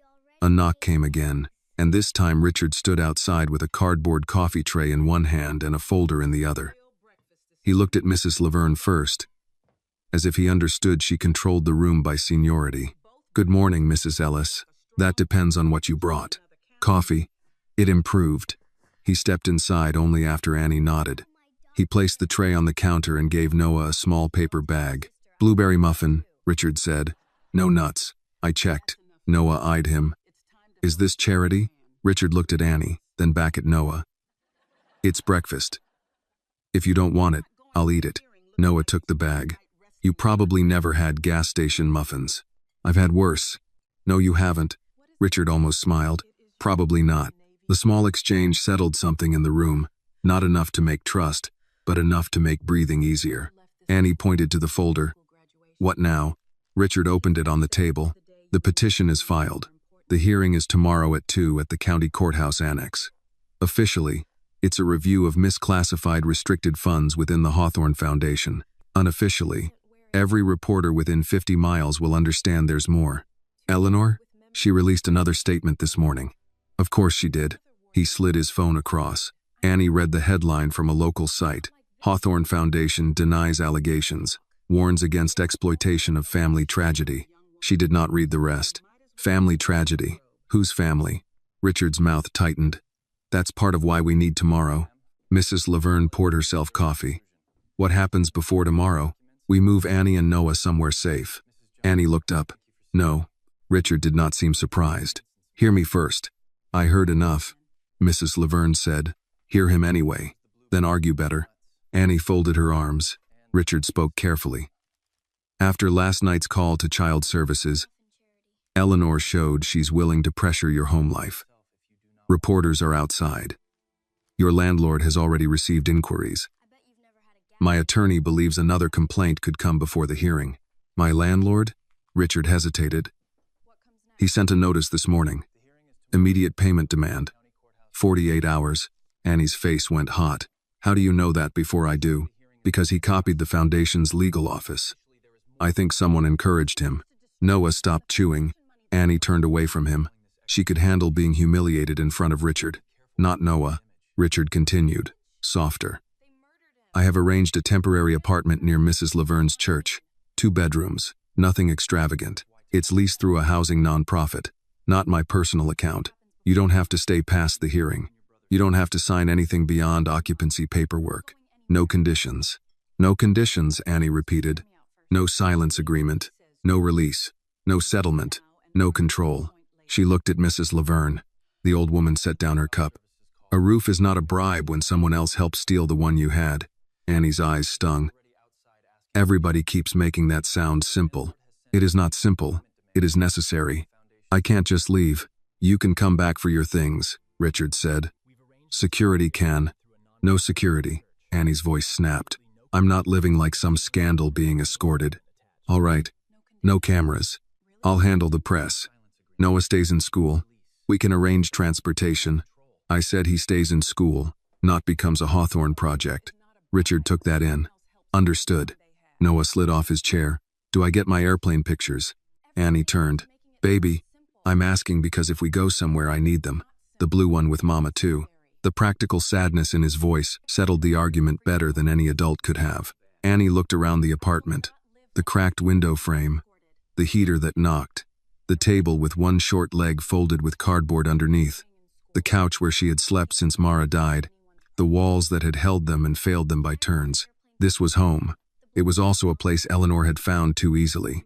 Annie lowered herself into a chair. "I hate this." Mrs. Laverne came behind her and rested a hand on her shoulder.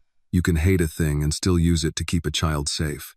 Richard's voice was quiet. "Annie, I can't undo what was done to your mother today, but I can stop pretending you should fight from a leaking apartment while my family uses the leak against you."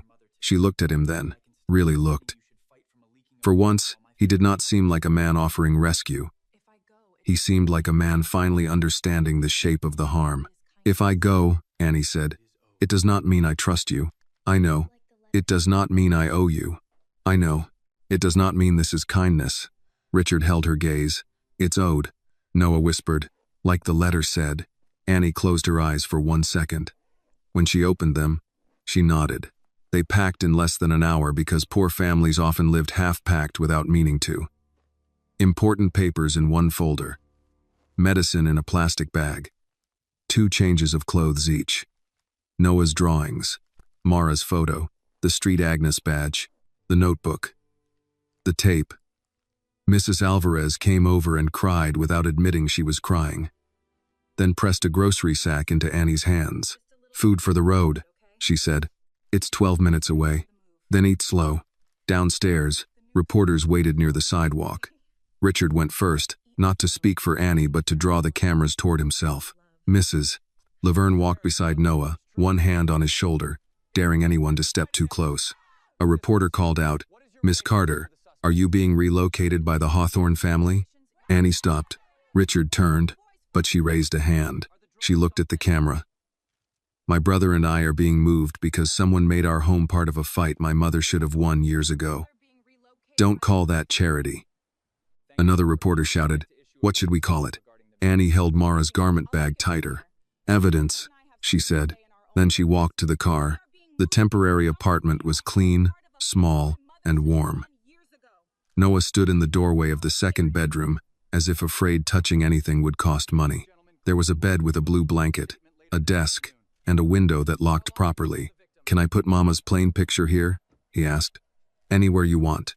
He taped it above the desk. The blue airplane with Mama on the wing looked different in the new room, less like grief, more like something still in flight. That evening, after Noah fell asleep, Annie tried on Mara's navy dress. It fit a little loose at the waist, tight at the shoulders. She stood before the bathroom mirror, staring at her mother's shape on her own body. Mrs. Laverne stood in the doorway. "Well?" Annie smoothed the skirt. "I look like I'm borrowing courage." "No," Mrs. Laverne said. "You look like you inherited it." Annie touched the collar and thought of the courthouse, Eleanor, cameras, questions, and the old machinery of doubt waiting for her. Her fear had not left. It had simply stopped being in charge. On the kitchen table, Richard had left the hearing schedule. At the top were the words, "Matter of Mara Carter, restricted education account." For the first time, Annie saw her mother's name printed in a place where it could not be laughed away. Tomorrow, they would try anyway. Tomorrow, Annie would answer. The courthouse annex looked smaller than Annie expected. In her mind, a place that decided whether people could keep children, homes, names, and futures should have been built like a fortress. Instead, it was a low brick building beside the main courthouse, with a flag snapping in the wind and a row of winter bare shrubs along the walkway. The steps had salt stains. The glass doors were smudged from too many hands. That felt right, somehow. Most judgment did not arrive with thunder. It came under fluorescent lights, behind metal detectors, on printed schedules taped to a wall. Annie stood across the street in Mara's navy dress, her coat buttoned over it, Noah's hand tucked into Mrs. Laverne's. Richard waited beside her with a folder under one arm and his phone in the other. He wore a plain dark suit, no lapel pin, no family crest, no polished armor beyond what money had taught him to carry in his posture. Reporters had gathered near the entrance. A few local people stood behind them, pretending to be passing by. Noah looked up at Annie. "Do you have to talk?" "Maybe." "What if they ask mean questions?" "Then I answer the question they should have asked." Mrs. Laverne made a pleased sound. "That's better than what I was going to say." What were you going to say? Noah asked. That they could all go sit on a tack. Annie almost smiled. She needed it. Richard stepped closer. Eleanor is already inside. Her statement this morning framed this as a financial misunderstanding. Of course it did. She'll try to make it about procedure, not Mara. Then we make it about Mara. He nodded. Yes. Annie looked at him. Don't say yes like that unless you're ready to lose something. Richard's eyes moved to the courthouse doors. I am. She wanted to believe him. She did not have the luxury yet. They crossed the street together, cameras lifted. A reporter called, Miss Carter, are you here to claim money from the Hawthorne Foundation? Annie kept walking. Another asked, Mr. Hawthorne, is your family divided over these allegations? Richard did not answer. Near the door, a younger reporter stepped too close. Miss Carter, do you believe your mother was silenced because she was black? Annie stopped then. Richard stopped with her. The reporter looked startled, as if he had not expected the question to land. Annie turned toward the microphone. I believe my mother told the truth in a town and a system that were willing to doubt a poor black woman if doubting her protected powerful people. You can decide what name fits that. The cameras held on her face. No one followed up. Inside, the hallway smelled of paper, old coffee, and wet coats. The hearing room was already crowded. Folding chairs lined the back wall. A county clerk moved quickly between tables. At the front sat 3 board representatives, a county review officer, and a court reporter. This was not a trial, Richard had explained. It was a public review tied to the foundation account and petition, but Annie knew better than to trust names. A room with microphones, lawyers, and people deciding whether a dead woman mattered was a trial in every way that counted. Eleanor Hawthorne sat at the right table in a pale gray suit, her hair pinned smooth, her face composed. 2 attorneys sat beside her. She did not look at Annie first. She looked at Richard, like he was the disappointment. Then her eyes moved to Annie's dress. Something flickered there. Recognition, maybe. Annie hoped so. Richard leaned toward her. You all right? No. Do you need a minute? No. Mrs. Laverne took the seat behind Annie, with Noah beside her. Back straight, she murmured. Annie sat. The review officer, a woman named Patricia M. Doyle, called the hearing to order. She was in her 60s, with silver hair cut short and reading glasses low on her nose. Her voice had the dry patience of someone who had heard every kind of evasion and charged none of them rent. This matter concerns a restricted education account established under directive of Thomas E. Hawthorne, later reclassified by the Hawthorne Foundation. We are here to determine whether that reclassification was proper, whether the named beneficiary or beneficiary class was unlawfully deprived, and whether additional inquiry is warranted into related documents. Eleanor's attorney stood first. He was polished, narrow-faced, and careful with his hands. Madam Review Officer, the Hawthorne Foundation maintains that any account in question was lawfully managed within its discretionary authority. What we have here is a tragic misunderstanding fueled by grief, old family papers, and unverified claims regarding an industrial incident nearly 2 decades old. Annie felt Mrs. Laverny shift behind her. The attorney continued, Miss Carter's circumstances are sympathetic. No one disputes that. But sympathy cannot rewrite corporate records, nor can emotion transform a charitable reserve into a personal entitlement. Richard stood before Annie could speak. This is not generosity, he said. This is debt. The room went quiet enough for Annie to hear the court reporter's keys stop for half a second, then begin again. Richard placed the first folder on the table. My father created the account. The original directive names Mara Carter and any future child of hers as intended beneficiaries. The account was later reclassified without notification, without consent, and against my father's written instruction. Eleanor's attorney rose. Mr. Hawthorne is not counsel of record. No, Richard said. I'm the son of the man whose signature your client buried under procedure. The review officer looked over her glasses. Mr. Hawthorne, you will have time to submit documents. Keep to the process. Yes, ma'am. Annie noticed the ma'am. Not polished, not false. His voice had changed. The attorney began again. But Richard's lawyer submitted the account records. Thomas's directive, the reclassification approval bearing Eleanor's signature, and the later internal memo calling the Carter matter sensitive due to reputational exposure. The words appeared on a screen at the front of the room. Reputational exposure.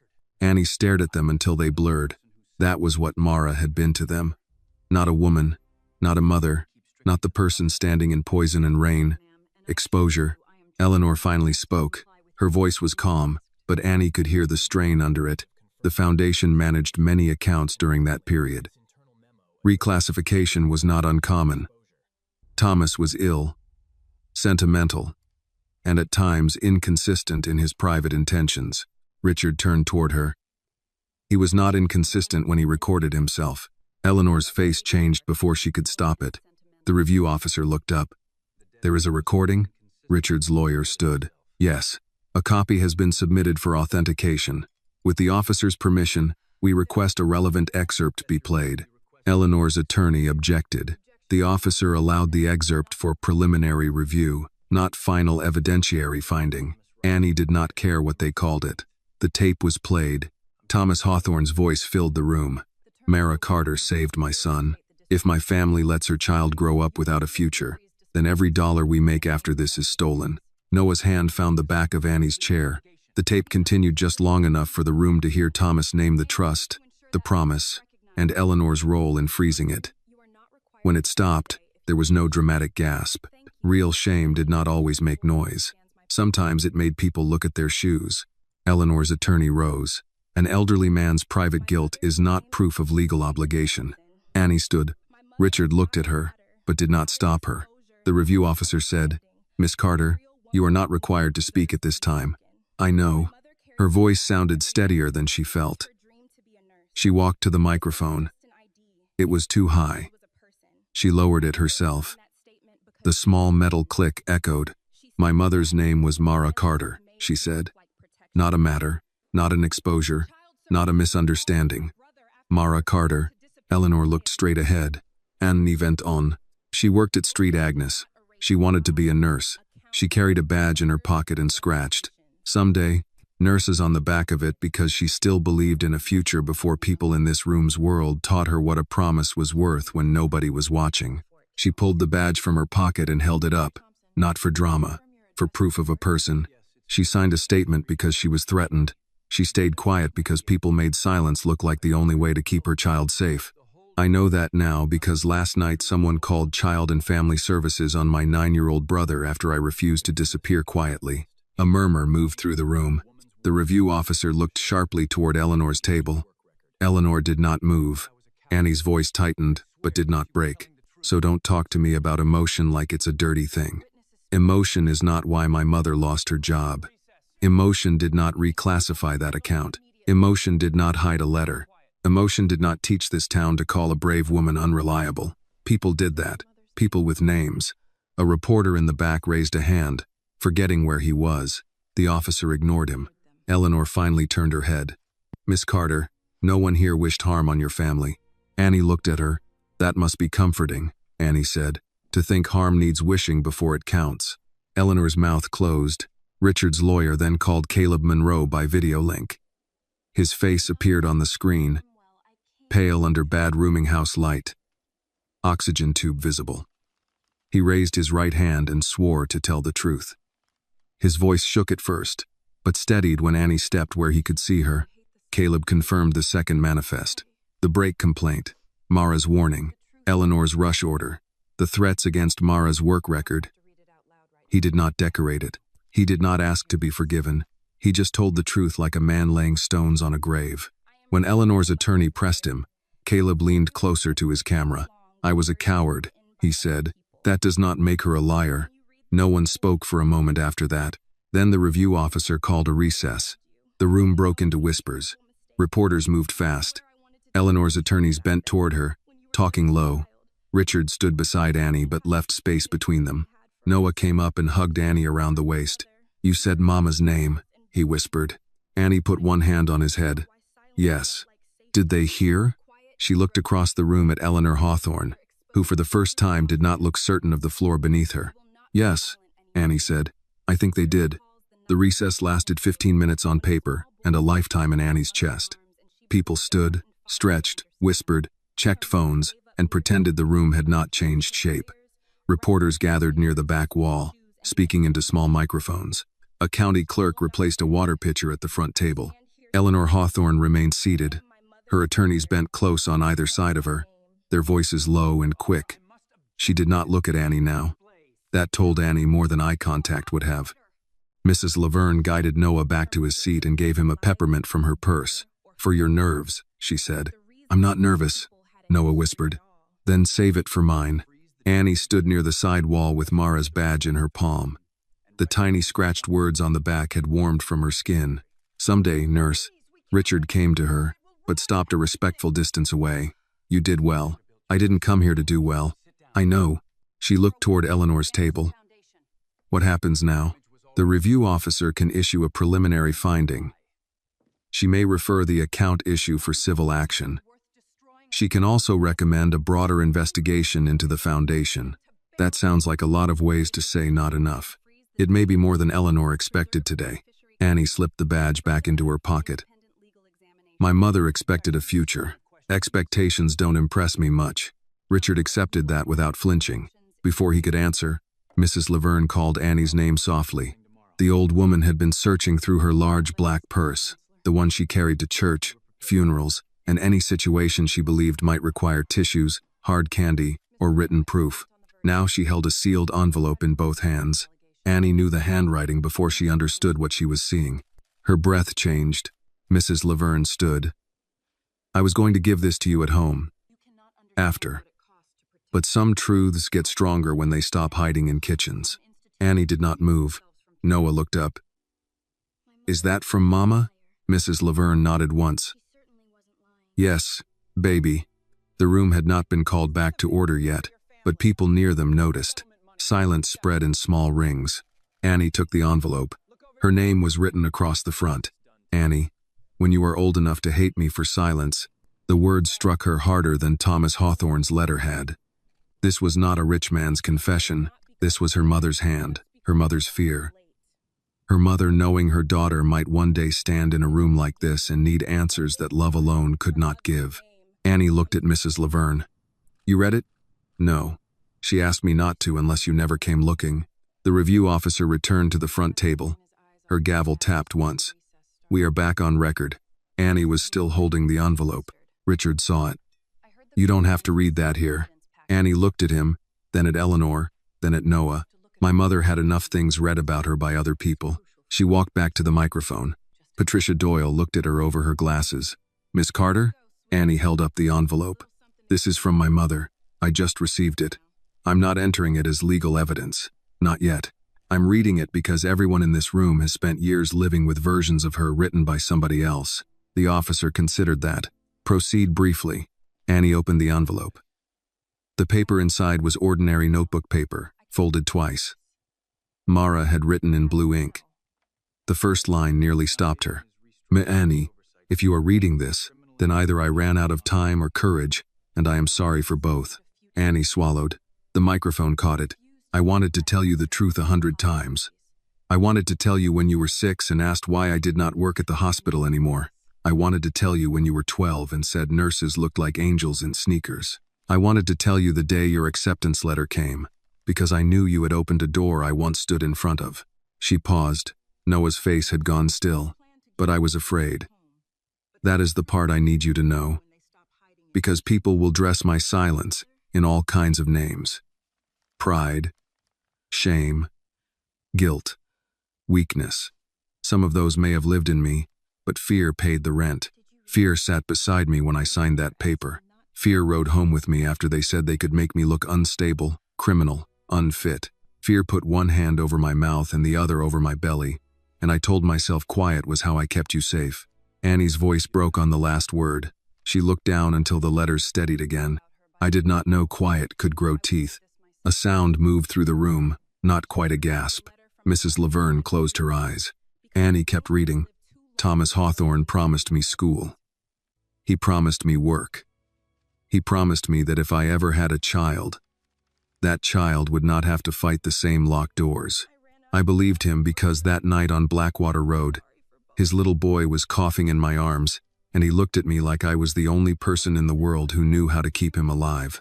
I thought a father who had almost lost his son would understand a promise made to somebody else's child." Richard bowed his head. Maybe he did understand. Maybe he was weak. Maybe those are sometimes the same thing when money is in the room. Annie heard Mrs. Laverne murmur, "Tell it, Mara. I need you to know I did not give up nursing because I stopped wanting it. I gave it away piece by piece. First to lawyers, then to rent, then to diapers, then to your school shoes, then to Noah's medicine." A mother can make sacrifice sound holy because the alternative is admitting how angry she is that sacrifice was demanded in the first place. Annie had to stop. She pressed the page to the podium and breathed through the ache in her ribs. Noah was crying now. Mrs. Laverne had one arm around him, but his eyes stayed on Annie.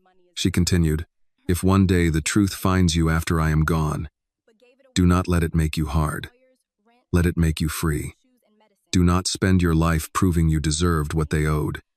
You were born deserving. That is not arrogance. That is God's math." The room blurred. "And if you stand in front of the Hawthorns, do not beg. Do not perform pain so they can decide whether it is convincing. Stand straight. Say my name, then say yours. That will be enough, even if they refuse to call it so." Annie lowered the paper. For a moment, she could not speak. The silence did not feel empty. It felt full of Mara. Then Eleanor's attorney rose. "Madam Review Officer, while moving, this letter has not been authenticated and is not relevant to the financial classification." "Sit down," Patricia Doyle said. The attorney froze. The review officer removed her glasses. "I said sit down. I know what relevance sounds like." He sat. Annie looked at Eleanor. This time Eleanor looked back. There was no victory in her face now, only calculation under pressure. Annie folded the letter carefully, then leaned toward the microphone. "My mother was not a liar. She was not a beggar. She was not a footnote in your family history. She was the reason some of you had a history at all." The words moved through the room and stayed there. Richard stood. "My father owed Mara Carter his life," he said. "My family owed her honesty. We paid neither. Today I am asking this review to freeze all disputed foundation accounts connected to the Carter matter, refer Eleanor Hawthorne's reclassification for independent investigation, and recognize Annie Carter as the intended beneficiary of the original restricted education account." Eleanor stood so quickly her chair shifted back. "Richard, do not do this in public." He turned to her. "That was the point of hiding it, wasn't it? That anything public would cost us. This will damage the foundation." "No," he said. "You damaged it. The public part only ends the lie." Her face hardened. "You think one girl's story is worth destroying a family legacy?" Annie answered before Richard could. "One girl's story was enough for you to bury it." The review officer called for order, though the room had already gone quiet. Patricia Doyle read from her notes, then spoke with care. "Based on the documents submitted, the recording presented for preliminary review, and testimony from Mr. Say, Monroe, this office finds sufficient cause to freeze the disputed account and refer the matter for independent legal examination. The intended beneficiary claim of Annie Carter will be preserved pending full review. Further, this office recommends inquiry into possible witness coercion, improper reclassification of restricted funds, and related conduct by Foundation leadership." Eleanor's attorney began objecting. Patricia Doyle raised one hand. "You may file your objections in writing." The gavel tapped. It was not over. Annie knew that. Rich families did not fall in one afternoon. Foundations did not confess because a girl cried into a microphone. There would be motions, statements, lawyers, delays, but something had shifted beyond Eleanor's control. Mara Carter's name was on the record. No one could put it fully back underground. Reporters surged as the hearing adjourned. Richard's attorney tried to clear a path, but Annie did not move right away. She walked to Eleanor instead. The older woman stood by her table, pale with anger, her pearls still perfect. Annie stopped in front of her. "You knew she was pregnant." Eleanor's jaw tightened. "I knew she claimed many things." "You knew." Eleanor looked over Annie's shoulder, searching for cameras, allies, exits. Annie stepped slightly to block her view. "I don't need you to confess to me. My mother already told me enough about what fear sounds like." Eleanor's eyes returned to her. "You have no idea what it costs to protect institutions," Eleanor said. Annie nodded slowly. "And you had no idea what it costs when institutions protect themselves from people." For once, Eleanor had no polished answer. Noah came to Annie's side and slipped his hand into hers. He looked at Eleanor with the blunt judgment only children could carry.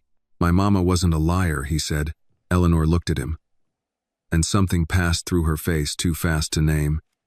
Not remorse. Not yet. Maybe the first discomfort of being seen by someone too young to be impressed. No, Richard said from behind them. She wasn't. Outside the courthouse, cameras waited. This time, when Annie stepped into the cold afternoon, she did not shrink from them. Mrs. Laverne stood on one side, Noah on the other, Richard a step back where he belonged. A reporter asked, "Miss Carter, do you feel justice was done today?" Annie thought of Mara's letter in her pocket, the badge against her palm, Caleb coughing through his testimony, Noah crying without sound, and her mother giving away a dream piece by piece. "No," she said. "Justice doesn't become fair just because it arrives late." The reporter blinked. "Then what was today?" Annie looked into the camera. "A beginning," she said. "And this time, my mother's name comes with it." The first thing Annie learned after the hearing was that a public beginning did not make private life simple. The reporters stayed outside the courthouse until Richard's attorney threatened to move them off the steps. Local news ran Mara's photograph that evening, the one from Street, Agnes, beside a headline that used the words "Hidden Account," "Industrial Incident," and "Hawthorne Foundation Review." People in Ashford read it over dinner, in recliners, at the diner counter, in church group messages, and in break rooms where Mara's name had once been spoken like a stain. By the next morning, some of them had changed their tone. Not all. Annie did not expect all. A woman from the grocery store left a paper bag of canned goods outside the temporary apartment, with no note. A retired street Agnes nurse called Mrs.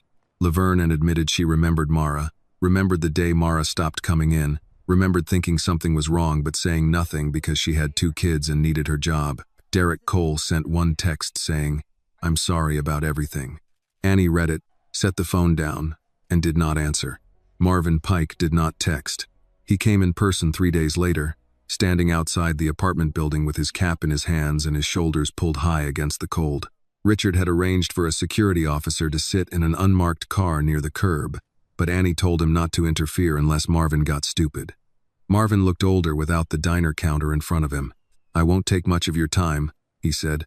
"You already took more than you were owed." He nodded like he had practiced for that and still deserved it.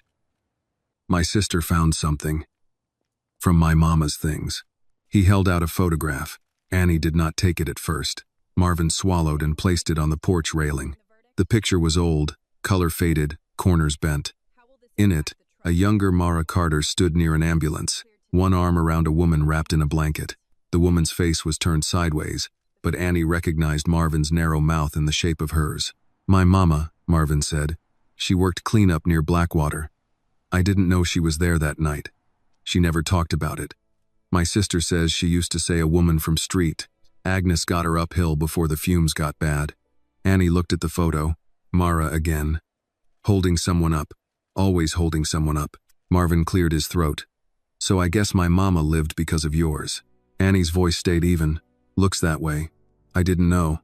She looked at him then. "You didn't ask."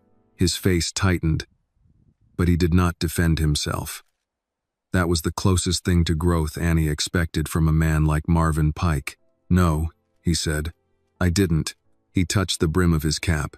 "I was wrong about her. Yes. And about you. Yes." He waited, maybe for forgiveness, maybe for release. Annie gave him neither. Not because she wanted to be cruel, but because she was tired of being asked to clean up other people's shame. "You can leave the picture," she said. "Noah should see who his mother helped." Marvin nodded. He put the cap back on and walked away with nothing in his hands. Annie watched him go and felt no triumph. Only space. Small, but real. The legal review moved slower after that, because lawyers had a talent for making truth walk through mud, but Richard kept his word. Eleanor was removed from active leadership of the Hawthorne Foundation pending investigation. The restricted account was frozen, then restored under court supervision. The first disbursement paid Annie's tuition deposit before the deadline passed. The second secured the temporary apartment through the year. Noah's medical care was covered through a trust Richard insisted be administered by an independent firm, not the Hawthorne Foundation. Annie read every document before signing anything, twice. Richard learned to wait. One afternoon, he came by with a folder and found her at the kitchen table, a pen in her hand. Mrs. Laverne beside her with reading glasses on. Richard stopped in the doorway. "Should I come back?" Mrs. Laverne looked over the glasses. "If that folder has foolishness in it, yes. It doesn't. Then sit." He sat. Annie turned a page. "This says education expenses include nursing supplies, transportation, childcare responsibilities, and emergency household support." "Yes." "Why?" "Because my father's original note said your mother asked that no child of hers have to choose between school and survival. I asked the attorneys to define survival properly." Mrs. Laverne made a sound of approval. "He's learning." Annie did not smile, but something in her chest loosened. "And this is not controlled by Eleanor?" "No." "Or you?" "No. Independent trustee. You can challenge any denial. Mrs. Ellis is listed as an advocate contact if you want her." Mrs. Laverne sat straighter. "I accept." "I didn't ask yet," Annie said. "You were going to." Richard placed a smaller box on the table. "There is one more thing. Not a document." Annie's hand stilled. She had come to distrust that phrase. He opened the box. Inside was a hospital badge, old but carefully preserved. "Mara Carter, patient care assistant." "I thought I had the badge," Annie said. "You have hers. This one was in my father's safe. I think she lost it that night, or gave it to him with the scarf. I don't know." Annie picked it up. The plastic was scratched, the clip rusted. On the back, in Mara's hand, carved faintly but clearly, were the same words. "Someday, nurse." Richard's voice lowered. He kept it. Annie closed her fingers around the badge. She did not cry right away. Tears had become less obedient lately. They came when dishes were drying, when Noah laughed, when a grocery store song reminded her of Mara humming. "He kept her dream," Annie said. "Yes." "And hid mine." Richard looked down. "Yes." The honesty mattered. It did not fix, but it mattered. Annie placed the badge beside the first one. 2 small pieces of plastic. 2 witnesses. Spring arrived late in Ashford. Snow melted from the curbs in dirty piles. The closed mill still stood. Cole's diner still served coffee. People still talked. But a new sign went up outside the community center near Mrs. Laverne's church in April. Mara Carter Future Fund. Scholarship and training support for working students and caregivers. Annie stood across the street when the sign was installed, Noah beside her eating a peanut butter cracker. He tilted his head. "Mama's name is big." Annie looked at the letters. "Yes, it is. Bigger than Hawthorne." Richard, standing a few feet behind them, heard and said, "As it should be." Noah considered that, then nodded like Richard had passed a test. The first scholarship ceremony took place 6 months later, in the Ashford High Auditorium. Not the grand hall Eleanor would have chosen. No marble, no chandeliers, no donor wall. Just folding chairs, a stage with scuffed wood, a flag in the corner, and a sound system that popped twice before working. Annie liked it better that way. Mara had lived in rooms like this, rooms that smelled faintly of floor wax and old paper, where working people came straight from shifts and children kicked the backs of chairs. Annie wore the navy dress again. It had been altered slightly by Mrs. Alvarez's cousin, who refused payment and said Mara had once brought soup to her mother after surgery. Noah wore a button-down shirt and kept touching the collar like it had personally offended him. Mrs. Laverne sat in the front row with a program folded in her lap and tissues ready. Richard sat 2 rows back, not on the stage. By Annie's request. He had not argued. 5 students received scholarships that evening. A single father training in HVAC. A woman in her 50s starting medical billing classes after losing factory work. 2 high school seniors. 1 home health aide entering nursing school. When Annie's turn came, she walked to the podium and adjusted the microphone herself. That small click still meant something to her. She looked out at the room. Some faces she knew. Some she did not. Marvin Pike stood at the back wall, holding his cap. Derek Cole sat near the aisle, eyes lowered. The retired street. Agnes Nurse was there too, crying before anyone had started. Annie unfolded 1 page, then changed her mind and set it aside. "For years," she said, "people called my mother poor like that was the whole story. Poor was never who she was. Poor was what happened when powerful people took what they owed and called it silence." The room held still. My mother wanted to be a nurse. She saved lives before anyone gave her the title.